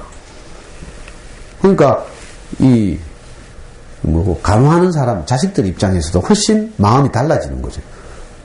온 일을 어찌할 수는 없으니까. 근데 생각을 바꿔서 지금까지 우리가 부모님을 잘 못 찾아뵙고 그죠? 드문드문 했는데 이런 일이 생겨서 자주 찾아뵙고 밀착해서 우리가 받은 은혜를 갚을 수 있는 소중한 기회다. 이렇게 생각하니까 오히려 문명하는 일이 훨씬 가벼워지는 거예요. 간호하는 일이 훨씬 가벼워져요. 같은 일이지만 아이고 내게 왜 이리 재수 없는 일이 우리 엄마한테 와가지고 막 하면서 막 울고불고 해봐야 왔던 병이 돌아가는 건 아니거든요. 근데 이 병을 받아들이고 간병하고 하는 그저 관점을 확 바꾸는 거 혁명적으로. 그럼 신기하게도 다른 일이 일어난다니까. 그러니까 어떤 말이 내게 들려오면요. 이 아이처럼 불을 끄는 것이 아니라 밤을 켜는 거야. 밤에는 또 밤대로 훨씬 재밌는 일들이 많아. 이렇게 말해주는 거라. 그렇죠. 실제로 밤에 나가면 훨씬 재밌는 일이 많다니까. 숨바꼭질 같은 거 할 때 훨씬 스릴이 있고요. 근데 얘는 안 해보니까 두렵죠. 그래서 사람에게는 항상 누군가가 내게 다른 씨를 뿌려야 돼요. 다른 씨를 뿌리는 누군가가 내게 필요하죠. 다른 말을 해주는 누군가. 말이 씨 된다 하잖아요. 내 관념을 바꾸는 데는. 저는요, 내가 진짜 문제투성인 줄 알았다니까. 노름하고, 뭐, 돈 안 벌고, 뭐, 돌아다니고, 뭐, 잡혀다니고, 수혜배 받아다니고, 뭐, 이러니까, 다, 뭐, 형수도 그렇고, 네가 꼬로마다 하고, 우리 형수 내고 맨날 니는 빨갱이다 하고, 네가 꼬로마다 하고, 빨갱이야 맞지, 뭐. 우리 형은 뭐, 네가 인간 되는 건 뭐, 고철덩에서 꽃 피는 것보다 어렵다 하고, 뭐. 우리 와이프는 뭐, 뭐라 했다고요? 그 인간은 하나님이 와서 보증해도 안 됩니다. 하고. 야, 진짜 내 참 화려한 말 많이 들었어요. 나도 이제 그런 말 자꾸 들으니까 내 자존감이 땅바닥을 길 거 아니겠어요. 실제로 내가 노름이 중독돼 있고, 하우스 다니면서 노름해봐요. 노름하면요, 노름할 때 나오는 뭐 호르몬이 있다니까? 그 승부를 할 때 나오는 호르몬이 있어요. 기업에 다니면서 바둑도 봐요. 바둑판 밑에 30만원씩 서로 태워놓고, 바둑 한 판 담배 피우면, 한 판 두는데 담배 두 갑씩 피운다니까? 극하고 살았으니까, 정말 내가 생각해도 나도 참 왜 이렇게 사는지 모르겠고 이런데 누군가가 내한테 뭐라 했어요. 우리 스승이 그때 당시 스승이 아니었지만 우리 와이프가 상담하러 가니까 만나서 아마 상도가 어쩔 수 없어서 그렇게 살았을 것이다. 이렇게 말했어요. 이 말이 별거 아닌 것 같죠? 많은 사람을 이 말이 살려요. 내가 그 말 딱 우리 와이프를 통해서 나중에 전해 들었는데 내 온몸에 전율이 일더라니까. 그래 나도 몰랐거든 사실은. 내가 어쩔 수 없이 그렇게 산다는 사실을 몰랐어요. 그리고 닥치는 대로 하루하루 살았지. 어릴 때부터 양아치처럼 아버지 없이 뭐 시커멓게 해가지고 학교 못 다니고 그러면 뭐 하겠어요. 양아치처럼 살겠죠. 야 근데 누군가가 내보고 어떤 다른 말을 한 거라. 어쩔 수 없이 그렇게 살았을 것이다. 그 말 딱 듣는 순간 내가 진짜 내가 어쩔 수 없이 그렇게 살았네. 나를 둘러싼 환경이나 조건이 나를 그리로 몰아갔네. 이 생각이 딱 드는 거예요. 근데 이 말이 나를 완전히 빛의 세계로 인도한 말이 됐어요. 아까 두터 물이 덮고 있다고 했어요. 그리고 혼돈하고 공허하고 깊은 어둠이 그 땅의 상태라고 했죠. 그 다음에 무슨 말 나온지 알아요? 무슨 말 나온지 알아요? 이런 말이 나요. 하나님이 가라사대 빛이 있으라 하심에 빛이 있었고 하나님이 보시기에 좋았더라. 이런 말이 있어요. 우리도요, 정말 깊은 절망, 어둠 가운데 있잖아요. 근데 어떤 말이 내게 딱 오잖아요. 그러면 그 말이 빛처럼 내게 온다니까? 저는 네가 어쩔 수 없어 그렇게 살고 이 말이 내게 빛처럼 왔어요. 그리고 한 마디 더 붙였다 하대, 우리 와이프가. 내가 상도의 아버지가 될 테니까 한 번만 더 기회를 줘봐라. 이렇게 말했대. 놀라운 말이죠. 그러니까 어떤 말이 사람을 살리기도 하고 사람을 죽이기도 하는 거예요. 우리에서는 안 돼. 내가 아무리 발버둥 쳐봐야 아까 말한 것처럼 이미 나 있는 걸 어떻게 할 수 없어요. 나 있는 걸 확 걷어내는데 누가 필요해요? 밭에 주인이 필요하죠. 농부가 필요해요. 농부가. 그러면 엉겅퀴가 가시는 걸 걷어내고 좋은 씨를 뿌리는 거죠. 좋은 씨만 뿌리지면 그 다음부터는 자동이래. 자동. 씨는요, 이상한 그 씨 안에 생명이 들어있어요. 그래서 땅속에 들어가서 썩어 없어지는 것 같은데 신기하게도 어떻게 돼요? 썩어 없어지는데 이걸 발화라고 하죠. 땅속에 들어가서 썩어서 터져요. 씨가. 그런데 신기하게도 씨의 입장에서는 죽는 것인데 밭의 입장에서는 거기서 생명이 솟아나는 거예요. 그래서 다시 살게 되죠. 우리 아이들한테도 우리 아이들이 앞으로 자라나다 보면 많은 어려움들이 있어요. 그럴 때 적절한 그때 적절한 말들을 우리가 할 수 있으면 최선이죠. 고함 지는 거 말고. 그래서 어떻게 해야 돼요? 좋은 그림책 많이 읽으라니까. 내게서 그 말을 생산할 수는 없어요. 좋은 말을 많이 들어야 되죠. 저는 스승으로부터 많은 말을 들어서 여러분들에게 매주 이런 말을 하지만, 그죠? 우리 엄마들은 뭐 우리 스승을 만날 기회가 없으니까 어떻게 해요? 이런 좋은 그림책 읽으라니까. 그러면 멋진 표현들이 많이 있어요. 이게 내게 와서 충분히 소화되면 내가 그 말을 어느 날 하게 돼요. 어제 우리 이 엄마 강의 끝나자마자 연구소 찾아왔는데 카드라고 애가 이제 점점 이렇게 공부에 대한 부담을 느끼고 이러니까 아빠가 애한테 조심스럽게 묻더래. 너무 힘들지 않나 하면서 이렇게 묻더래. 근데 애가 이렇게 괜찮다 하면서 할만하다 하고 이랬대요. 근데 많은 아빠들이 애들한테만 하는 게 아니고 와이프들한테 하거든. 야, 너무 많이 하는 거 아이가 하고 꼭 안 그래도 먹고 살 낀데 하고 이런 말 하죠. 근데 여러분들 그 귀에 접수돼요, 안 돼요? 안 되죠. 저거는 해보지도 안 하고 저기 이런 생각 들고 막 이렇잖아요. 왜 그런가 하면 이게 가르치는 것이라서 그래요. 남편이 자기가 직접 육아에 대해서 자녀가 경험해보고 그렇게 말하면 좀 들을만한데 경험도 없는 게 꼭 어디서 선무당 사람들도 한마디씩 하니까 맞는 말이지만 동의가 안 돼. 우리 모기님이 하더라고. 모기님 남편이 그죠? 나중에 이제 저하고 친해져가지고 제가 하는 성경부 모임에도 2년 동안 나오고 이랬어요. 저를 아주 신뢰하고 같이 놀기도 하고 있는데 이 남편이 하더라고. 형님 하면서 우리 와이프가 형님하고 똑같은 말을 자기가 했는데 자기 말을 무시하더라 하면서. 근데 어디서 가가지고 강의를 듣더니 적한다 하면서 이렇게 하더라고. 보통 남자들 잘 모르죠. 왜냐하면 우리는요, 누군가가 생짜배기로 내한테 맞는 말 해봐야 이게 접수가 안 돼. 왜냐면 그 말하는 사람의 피와 땀이 없기 때문에 그래요. 말하는 사람이 죽음이 없기 때문에 그렇죠. 그러니까 전부 가르치고 훈수하고. 그러니까 내게서 저항이 일어나는 거예요. 근데 누군가가 내가 똑같은 경험을 해보고 실패와 좌절을 경험하고 이렇더니 이렇더라 하면서 조언하면요. 그 조언에는 뭐가 들어있어요? 그 사람의 피와 땀이 들어있어요. 그 사람의 실패와 좌절이 들어있죠. 그러니까 내가 듣다 보면 아니라 할 수 없게 돼요. 그래서 그냥 공감이 불러 일으켜지는 거죠. 어제 오라문 갔더니 엄마들이 마음이 와닿더라 하면서 어제 하루 동안 우리 카페에 얼마나 많이 가입한 줄 알아요? 어쩌면 17명, 18명이 들었더라고요. 그때는 다 들을 것 같지만 막상 돌아서면 또 안 그렇거든. 근데도 많이 오셨죠. 왜 공감이 가는가 하면 그런 말을 하는 사람이 그런 경험을 하고 실패하고 좌절하고 해서 자기 고백을 할 때 우리가 저항감 없이 받아들여져요. 근데 가르치려고 하면 기분 나쁘죠. 맞는 말 해도 기분 나쁘다니까. 참 이상한 일이에요.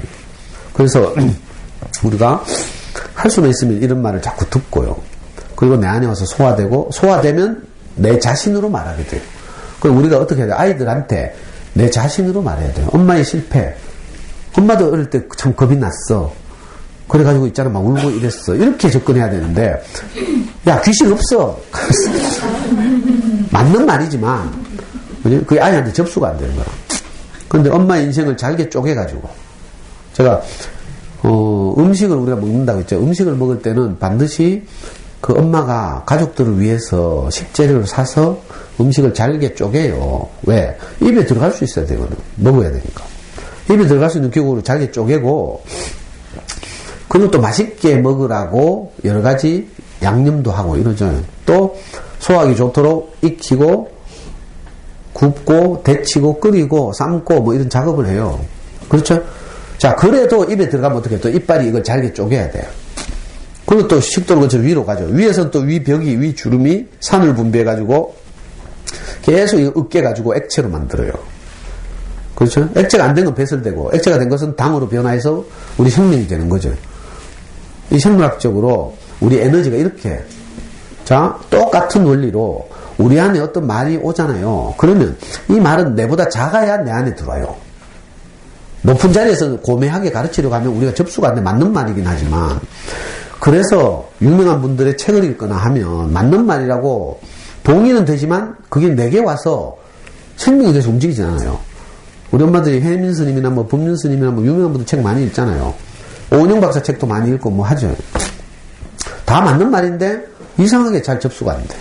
내게 와서 생명이 안 돼. 그때 고개 끄덕이고 말고 이 다람쥐 쳇바퀴 돌듯 하는 일을 계속하고 있어요. 왜 그런가 하면 음식물이 우리 안에서 소화되려면 이런 과정을 거치는 것처럼 내게 오는 어떤 메시지나 말도 마찬가지예요. 작아져야 내가 먹을 수 있거든. 그죠? 그러니까 아이들에게 내 말이 먹히려면 엄마가 40살 된 경험을 가지고 말해서는 절대로 안 되고요. 맞는 말, 자녀에 관한 우리 많은 지식과 정보가 있잖아요. 이 말을 그냥 직접적으로 하면 애들이 이상하게 소화가 안 돼. 접수가 안 돼. 아이들하고 해봐서 다 알죠? 이상하다. 그렇게 잔소리를 하고 하면 세뇌가 돼도 될 텐데, 이게 소화가 안 돼서 그래요. 어떻게 하면 되는가 하면, 내가 아이보다 작아져야 돼요. 아이가 소화하고 접수할 수 있도록. 그러려면 어떻게? 우리 안에 있는 아이가 지금 어떤 어려움을 겪고 있어. 그러면 내가 겪었던 어려움을 끄집어내서 나는 좀 부끄럽고 쪽팔리지만 엄마 체면도 있고 한데. 근데 아이에게 받아들이려면 어떻게 해요? 엄마는 니보다 훨씬 더 어려움을 겪었다. 이걸 자세하게 이야기해주고 그리고 아이를 위로하고 격려하고 근데 엄마가 어떻게 해서 그걸 지나갔다 이겨냈다 이렇게 말해야 아이들이 그걸 받아들여서 소화할 수 있어요. 소화되면 아이들의 힘이 되는 거죠. 이 정말 중요한 엄마의 진짜 역할은 이거예요. 학업을 선택하거나 공부방을 선택하는 게 엄마의 역할이 아니고 우리 아이가 지난 주말에 오늘 금요일이죠. 지난 금요일 날 7시쯤 돼가지고 카톡이 왔어. 뭐라고 카톡 했는 줄 알아? 아빠 용기를 좀 줘 하면서. 근데 놀래가지고 내가 밥 먹다가 30분 후에 봤거든 카톡을. 그래 허겁지겁 전화 때렸잖아요. 그럼 왜? 하면서 무슨 용기를 줄 꼭 하니까 아빠 내일 영국계 딜로이트 컨설팅 면접 있고 모레 일본의 금융그룹 오릭스 면접 있는데 내가 긴장이 되고 막 가슴이 뛰어 하면서 지대로는 최선을 다해서 스터디 그룹 만들고 내가 막 면접 준비를 했는데 막상 이제 일본인들하고 원어민들하고 만나서 이제 외국어로 면접하려고 하니까 긴장이 된다는 거야. 그래가지고 아빠한테 용기를 줘. 이게 안 신기해요? 26 청년이 아빠한테 늘 용기를 달라고 위로를 필요로 하고 여러분들 별 대충 듣네. 이럴 일 절대로 없어요. 진짜 없어요. 26 때문에 지가 다 컸어요. 지가 내보다 훨씬 더 똑똑한데 뭐. 지 학교 지가 가지고 이런다니까? 근데 저는 우리 애가 아빠 용기를 줘 하면서 카톡한 순간 니는 정말 복을 받겠구나 이 생각이 들더라고. 왜? 아들이 위치에 있는 거예요. 아버지에게 항상 도움을 구하고 이게 아들이거든. 근데 지가 아빠보다 더 똑똑하니까 이거 하면 뭐예요? 이거 아들의 위치를 벗어난 거야. 이걸 보고 의롭다고 하는 거예요. 성경에서 의롭다는 말이 있거든. 의롭다는 우리 생각에는 의는 뭔가 하면 오름이죠. 오를 의자거든 한자로. 우리 생각에는 내 생각 기준 옳은 것 이게 이제 의인이죠. 의인. 그래서 옛날에 일제시대에는 일본의 대학에서 독립투쟁하면 의사야 돼, 의사. 강제구 소령도 의사카죠. 그죠? 군인 정신을 그대로 이제 지켜내고 죽음을 불사하고. 옛날에 우리 운동권에서는 뭐 분신하고 뭐 이런 애들 많았어요. 다 의사, 열사 이렇게 불렀어요. 우리가 생각하는 옳을 의자, 옳다는 건 이거밖에 없어요. 근데 성경에서 옳다고 하는 건 뭔지 알아요? 관계가 정상적인 것을 보고 의롭다 이렇게 말하는 거야. 사람은 아무것도 아니거든요. 사실 연약하고. 그냥 우리가 굉장한 것 같지만 5분만 술 마시면 죽어요. 차에 받쳐도 금방 깨지고 연약하거든요. 사실 본질이. 그래서 항상 우리는 어쩌면 그죠? 누군가의 은혜가 필요한 거예요. 도움이 필요하고. 내 혼자서는 진짜 살기 어렵고요. 그래서 내가 누구의 도움이 필요하다. 이 위치에 있는 사람이 의로운 사람이야. 근원적으로 말하면 내가 하나님의 은혜가 필요합니다. 이 위치에 있는 것이 내가 의로운 사람이죠. 근데 나는 잘났으니까 신 필요 없어. 내 주먹을 믿고 살아. 이렇게 하면 뭐예요? 불의한 사람이에요. 그래서 우리 아들 보니까 딱 의로운 아들인 거라. 정상적인 관계 안에 있는 거지. 항상 아빠를 필요로 하니까. 얼마나 기특한지. 이렇게 하니까 내가 어떻게 해요? 내게 있는 모든 것을 짜내가지고 애에게 주려고 할 거 아니겠어요? 아빠 말 시끄럽다. 듣기 싫다 하고 뭐 내 알아서 할게. 이렇게 하면 유산도 안 주고 싶지. 짜증나가지고. 근데 저는 뭐 내게는 근과 음은 없지만 그런 노래 있어요. 음과 음 나 없어도 내게 있는 건 내게 주니 이런 말 있어요. 곧 나사렛 예수 이름으로 일어나 걸어. 안전뱅이한테 예수가 하는 말이에요. 금과 음 같은 물질은 내게 없지만 네가 걸을 수 있는 힘은 내가 줄 수 있다 이 말이에요. 꼭 우리 아들이 그런 경우잖아요. 뭐 물리적인 안전뱅이가 아닐지라도 면접 보러 가니까 두렵고 떨리고 긴장되고 한다잖아요. 그런데 바로 전화해가지고 내 모든 것을 짜내서 말했어요. 괜찮다 하더라. 뭐 회사 면접 보는 거 다 먹고 사는 일이다. 네가 보는 모든 면접이 떨어져도 괜찮다. 나 정 안 되면 내려온나 아빠하고 같이 학원 하자. 네가 오면 아빠가 크게 성공할 수 있다. 자기주도적 수학 공부 뭐 살아있는 증인이니까 아무 걱정하지 말아라 하면서 인생 다 먹고 사는 일 아이가 그거는. 그건 인생의 목적이 아니다. 진짜 인생의 목적은 행복하게 사는 것이지 내가 무엇을 하느냐 어떤 직업을 가지느냐는 아무것도 아니다 이렇게 말했어요. 그랬더니 우리가 뭐라 하는 줄 알아요? 아빠 그런 말 말고 그건 아빠한테 하도 들어서 다 아는 거고 응? 그래도 세상적인 말 좀 해도 그랬어요. 내가 실패하고 좌절을 경험하고 나면 아빠가 그런 말 해주고 지금은 내가 세상적으로 용기가 되는 말을 해도 이렇게 하더라고. 아주 당당하죠. 그래가지고 제가 이제 버전을 바꿔서 이번에 그래 그러면 네가 원하는 대로 우리 아들이 아빠의 단추를 딱딱 누르는 거예요. 그래서 내가 자판기지 자판기 누르는 대로 내가 딱 말하잖아요. 그 다음 뭐라 했는지 알아요? 니는 인상 좋고 누가 봐도 성품 좋고 이미지 좋고 또 생각하는 힘을 그죠? 늘 이렇게 자라게 하는 방식으로 커왔고 자기도 커왔고 이래서 그냥 네가 긴장하지 않아도 어떤 면접관이 봐도 네를 좋게 평가할 것이다. 내가 이렇게 말했어요. 근데 워낙 외국계 기업들이 한국 사람들 극소수로 뽑기 때문에 어떤 회사는 네하고 코드가 안 맞아서 네가 떨어질 수도 있고 또 어떤 회사는 코드가 맞아 될 수도 있다. 근데 네 이미지가 변하는 건 아니다. 네 논리적 사고는 작년에 네가 로스쿨 입문시험 쳐서 알지 않냐 하니까 지도 그렇대. 어제 월암 가서도 이야기했는데 우리가 로스쿨 입문시험에 논리 추론 영역이 있죠. 언어 이해는요 35문제 33문제를 맞췄어. 근데 이놈이 변별력이 약해가지고 이 35문제 중에 33문제를 맞췄는데도 뭐 퍼센트로 하니까 상위 3%인가 4%인가 이렇더라고. 근데 논리 추론은요 35문제 중에서 29문제 맞췄어.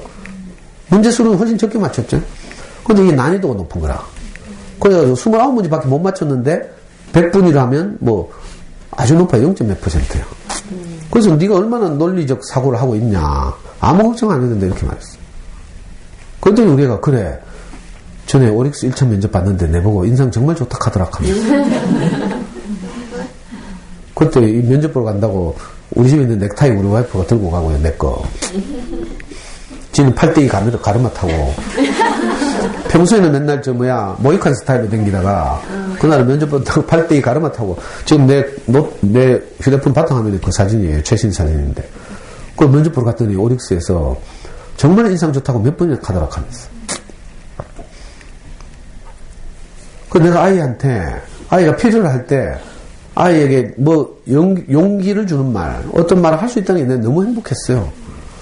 이게 인생을 사는 이유죠. 행복하게 사는 거고요. 그 26 청년에게 내가 할 말이 있다는 거. 우리 아이는 진짜 신기해요. 자기소개서 쓰면, 물론 자기 그룹 스터디, 모의 면접하는 스터디가 있어요. 자기들끼리 해외로 나가려고 하는 애들끼리 모여서 이제 헤드헌팅 회사 홈페이지 같은 데서 이렇게 글 올려가지고 모여서 자기들끼리 면접 보고 첨삭하고 하거든요. 근데 꼭 내한테도 보내가지고 아빠 첨삭 좀 해줘 하고 있잖아. 너무 기특하다니까. 지금 내보다 사실 더 똑똑하거든, 이제. 근데 신기하게도 항상 자기 위치에 있는 거지. 그러니까 제게 있는 모든 것이 아이에게 흘러가는 거야. 우리도 마찬가지죠. 인생을 살면서 또 우리가 그런 입장에 설 수도 있고 또 우리가 아이한테 어떤 마음을 대하기도 하고 이렇잖아요. 애가 신기하게도 토요일에 면접 보고요. 우리 지금 카톡 상태 메시지도 보면 I have confidence 하면서. 전에 말했죠? 우리 어릴 때 잠수의 영 하면서 열심히 봤던 사운드 오브 뮤직에 나오는 그 줄리 앤드루스가 그 군인의 집에 가정부로 가면서 좀 낯선 환경이니까 두려워가지고 막 부르는 노래예요. I have confidence. 내게는 확신이 있어요.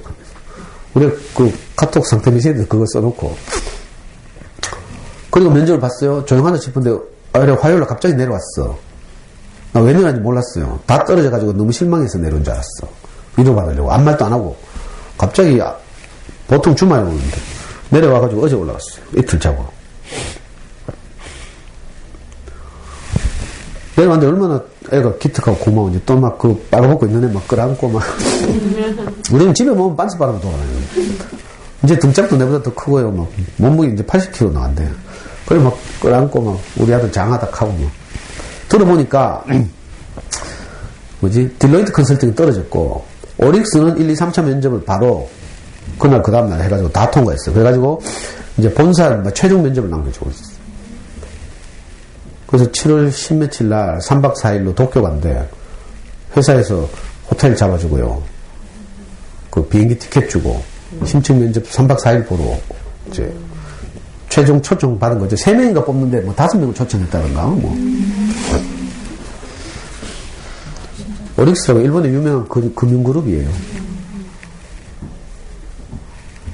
그래서는 정말 그죠? 옛날에 늘 말씀드리지만 애 어릴 때는 이게 한 개만 틀려도 내가 성질을 못 참아가지고 맨날 발로 차고 머리 쥐어박고 막 이렇게 키웠잖아요. 진짜 내 속에서는 니는 100점 맞으면 아빠들이고 아니면 니는 뒤진다네 이런 젊을 때 저는 그렇게 치기 어리고요. 앞을 내다보지 못하고 무식하고요. 진짜 천박했어요. 그래서 저기서 나는 것을 고상하게 비유하자면 은근키와 가시덤불밖에 안 나는. 그래서 우리 아이 어릴 때 일기에다 맨날 아빠 죽었으면 좋겠다 쓰고 자 그런 수많은 실패와 좌절을 경험했어요. 근데 이 과정을 통해서 저도 점점 철이 든 거죠. 성장하고 많이 말씀드리지만 우리 육체는 늙어가요. 하지만 우리 인격이 늘 새로워져 가는 거죠. 이게 우리의 소망이라고 했어요. 그냥 늙어가고 생각이 바뀌지 않으면 고리타분한 노인 되는 거라. 어제 오랑 가서 강의 끝나고 내가 우리 연구소 어느 2학년짜리 교실에 찾아갔잖아요. 2학년 4반 교실에. 복도에서 2학년 4반 애들이 만나가 막 안내해 주더라고. 그래가 그 규민이라고 우리 연구소에 제일 말씀꾸러기 있는데 복도에서 만나가지고 사진 찍고 이제 그리고 왔어요. 나중에 저녁에 우리 그 엄마들 연구소에 오는 엄마들 단톡방에 이 엄마가 뭐라 하는 줄 알아요?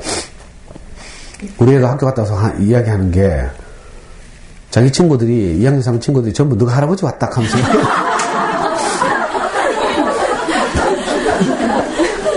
근데 규민이 아내가 아이다 하면서 우리 할아버지 아니고 상도쌤이다 하면서 이렇게 당당하게 이야기했다고. 자기 정말 자랑스럽게 이야기하더라 하면서. 그 어차피 내가 뭐 할아버지 소리 듣는 거 뭐 할 수 없죠. 세월을 비켜갈 수 없고. 나이는 이렇게 들어가죠. 실제 우리 엘리베이터에서도 우리 아파트 엘리베이터에서 3살짜리 4살짜리는 저 만나면 뭐 할부직하고 뭐 이렇게요. 듣기 싫지만 어쩔 수 없잖아요. 근데 우리 육신은 날로 이렇게 후패해져 가지만 우리 영은 날로 새로워져 가는 거라. 그래? 우리가 육체는 늙어가지만 우리 인생은 날로 성숙해 가는 거죠. 그래서 우리가 늘 변화하고 생각을 바꾸고요. 아이들 앞에서 내 생각을 내려놓고, 생각이라는 게 누가 뿌린 거지, 그건 날 때 갖고 태어난 게 아니라. 그래서 생각을 바꿀 수 있어요. 근데 많은 사람들이 이 생각이 자기인 줄 알아. 아니에요. 생각은 누군가 영향을 미친 것, 뿌린 것, 책을 읽은 것, 자라면서 부모님부터 유전받은 거, 이런 거죠. 그래서 이건요, 언제든지 바꿀 수 있어요. 밭에, 비록 응원교회 가시던 분이 많이 낮다 하더라도, 이건 영원 불변이 아니에요. 많은 엄마들이 우리 남편은 절대 안 바뀌어, 이렇게 한다? 저도 바뀌었는데. 저는요, 제가 옛날에 논쟁하는 상대방이 뭐라 했는 줄 알아요? 실제로 잡지에서 났어. 잡지에서 그 사람 인터뷰하면서 하더라고. 저하고 논쟁했던 상대방이, 그 인간은 바늘로 찔러도 피 한 방울 안 날 것 같았겠다니까. 옛날에 제 30대 때. 근데 저도 이렇게 달라졌죠. 왜? 신실한 농부가 있어서 가시덤불과 엉겅퀴를 다 걷어내고 경작해가지고 갈아엎어가지고 새로운 씨를 뿌리는 거라. 그러면 새로운 것이 나요. 좋은 것이 난다니까. 우리 아들이 저를 찾잖아요, 이제. 우리 아들만 찾아요. 많은 엄마들이 저한테 상담하고 싶어 한다니까. 신기한 일이죠. 그러니까 뭐 이상한 거 이것저것 하는 것, 물론 이건 불안하니까 해야 되지만 꼭 억지로 끊으라는 말은 절대 안 했어요. 대안이 생길 때까지는 해야 돼. 내게 더 좋은 길에 대해서 확신이 생길 때까지는 할 수 없지만, 더 중요한 건요, 우리 아이들을 내가 위로하고 격려하고, 그죠? 이럴 수 있는 어떤 말을 내가 장착하는 거라. 그죠? 이게 아이들 자라게 하는 진짜 생명이죠. 육체는 밥을 먹이면 되지만 애들이 정신적인 측면에서 성장하게 하고 이래야 되잖아요. 그래서 다른 한편으로는 좋은 어린이책을 익히고, 또 다른 한편으로는 엄마들이 좋은 말을 많이 들어서 이걸 내 버전으로 소화해서, 어떤 엄마도 꼭 적은 거 가지고 막 노트 펴가지고 이야기하더라. 생각 잘 안 나니까. 물론 급할 땐 그렇게라도 해야 되지만, 근데 그건 소화되기 어려워요. 내 버전으로 소화해서. 제가 예를 들어서 우리 만우한테 버림받은 얘기 하잖아요. 그러면 여러분들은 이제, 여러분들 인생에서 어려웠던 절망이나 이런 거 있을 거 아니에요.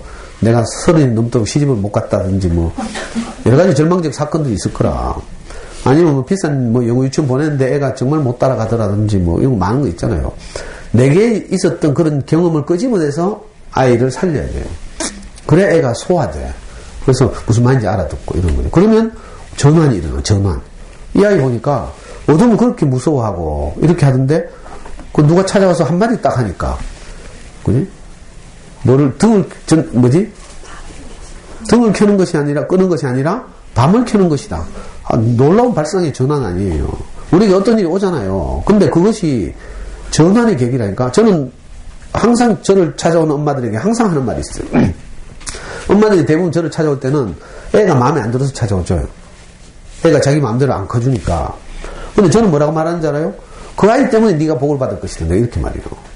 왜냐면 엄마들이 아이가 만약 자기 소원대로 척척척 잘 되면 내 안 찾아오거든. 그럼 자기대로 키우다가 그게 절벽인지도 모르고 그냥 달려가는 기관차처럼. 그럴 수도 있어요. 나중에 되면 애 마누라 만나가 떠나보면 허탈해가지고 이렇게 한다니까. 근데 애가 우리를 떠나기 전에요. 아이를 키우는 과정에서 우리가 행복을 건져 올려야지. 행복을 추수해서 내 인생의 창고에, 내 기억의 창고에 저장하고 이렇게. 그렇게 살아야 나중에 후회가 없다니까. 저는요, 우리 아이를 키우는 과정이 정말 후회가 없어요. 다 잘하기만 했겠어요? 실패도 많고요. 선택 잘못한 것도 있고요. 내신 관리 못해가지고 서울대 떨어졌잖아요. 수많은 이런저런 잘못들이 있지만, 근데 전체적으로 볼 때, 내가 정말 아이와 함께 이렇게 지내온 시간이 너무 행복했다. 이렇게 담대하게 말할 수 있어요. 그러니까 어떤 말이 아이를 살리는 거죠. 또 그 관념의 전환이 일어나고요. 이건 아이에게도 그렇고 우리 어른들에게도 그래요. 다른 말을 들으면 갑자기 내게서 전환이 일어난다니까. 우리 아이들 건강하고 행복하게 자라게 하는데 불필요한 것이 있으면요. 어떤 말을 딱 들으면 딱 바뀔 수 있어요. 그래서 꾸준히 와서 들어보시라고. 우리 애기 엄마들은 몇 살이라고? 6살. 아이고. 언제 다 키우노? 근데 일찍 자랐어요. 6살 때 어린이가 그림책 꼭 읽으라니까? 딱 그 시기에 읽어야 될 책이에요. 그리고 아이에게 좋은 그림책 읽어주고요. 좋은 마음을 표현하고 이러다 보면 정말 아이 키우는 일이 행복한 일이에요. 어떤 엄마들이 자꾸 하더라. 아이 키우는데 도 닦는다 한다? 무슨 소리를 지금, 우리 아이 때문에 우리가 얼마나 행복한데. 저는 뭐 우리 아이 때문에 행복해 죽겠어요. 우리 아이 없으면 내가 어떻게 이런 이야기를 해요. 살아있는 이야기 하잖아. 매주 살아있는 이야기 하죠. 바람처럼 또 떠나갔어요. 어제, 낮에. 저는 월암초나 강의하러 간다고 아침 일찍 나왔잖아요. 우리는 자고 있어서 그 전날 밤에 미리 잘 가라 하고 꼭 안고 하긴 했지만 3시쯤 돼서 올라간다고 카톡방에. 우리 아들 떠날 때마다 내가 쓸쓸하고 슬프거든요. 늘 가까이 있고 싶고. 그죠? 아이가 어떻게 사는지 더 많이 듣고 싶고 이런데. 이제 아이들 크고 하면 이게 시간의 제한이 있어서 이것도 마음대로 안 돼요. 우리 사랑하는 아이들이 우리 곁에 있고 학교만 끝나면 쪼르륵 쫓아서 엄막하고 이 정말 행복한 일이에요. 어느 미친 것들이 이걸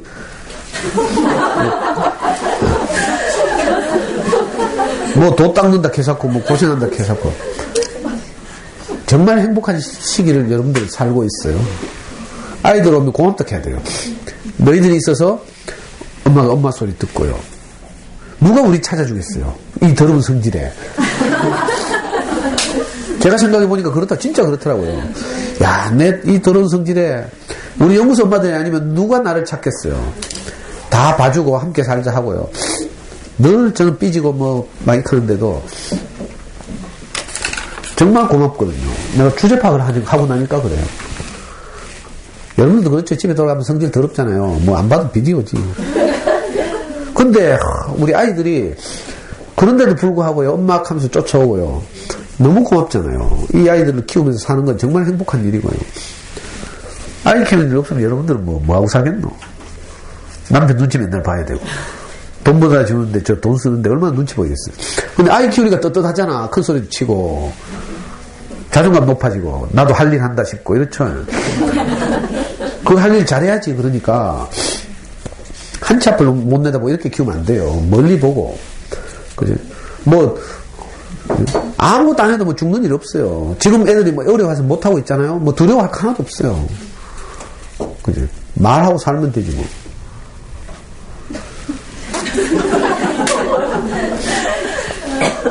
아니, 우리 애 뭐, 새가 빠지고 공부해봐야 별거 없더라니까? 행복하는 데는요, 공부가 뭐 아무 영향도 못 미쳐요. 관계가 중요해, 관계가. 내하고 아이하고 관계가 이렇게 좋으니까 행복하지. 지금 뭐, 좋은 대학 가 있으면 뭐예요? 관계 나쁘면 개판이지. 안 그래요? 그러니까 진짜 관계가 정상적인 것이 우리 인생의 행복을 발생시킨다. 꼭 행복은요, 어떤 조건이나 이걸 완성시켜서 오는 게 아니에요. 아파트 입주 다 해봤죠? 젊을 때는 내 아파트만 가지면 뭐 이 생각했죠? 근데 입주해놓으면 뭐 달라져요? 별로 안 달라져요. 내가 함께 사는 소중한 사람들과의 관계가 좋아야 진짜 거기서 행복이 발생하는 거예요. 그러니까 행복은 발생하는 거예요. 이 말을 적어야 돼. 행복은요, 어디에 있는 게 아니고요. 어떤 조건이 완성되면 오는 게 아니고요. 행복은 좋은 관계 안에서 발생하는 것이다. 아이와의 관계가 좋으면 거기서 행복이 발생하고, 남편과의 관계가 좋으면 거기서 행복이 발생해요. 관계 나쁘면 물거품처럼 행복이 사라진다니까? 이상한 일이에요. 환경은 똑같은데 행복이 사라질 수도 있다니까? 오늘 저녁에 가서 말 한마디 잘 못하면. 남편 오면 좀 격려하는 말 하고, 우리 가족을 위해서 수고한다 하고 이렇게 해야 되는데, 돈 이것밖에 못 벌어오나 하고 막. 이렇게 하면 바로 행복이 쓰나미처럼 사라진다니까? 밀물처럼. 그러니까, 어떤 가치를 내가 소화해서 그 가치를 내가 표현하면서 사는가. 이게 정말 중요하죠. 아이들에게도 그 가치를 물려줘야 되고요. 그래서 제가 어린 시절에 지식 중심의 책 읽기 하지 말고, 그죠? 좋은 마음을 따뜻하게 하는 그런 그림책 읽기를 하라는 거예요. 그게 아이들의 인생에 큰 영향을 미치니까. 오늘 여기까지 하겠습니다.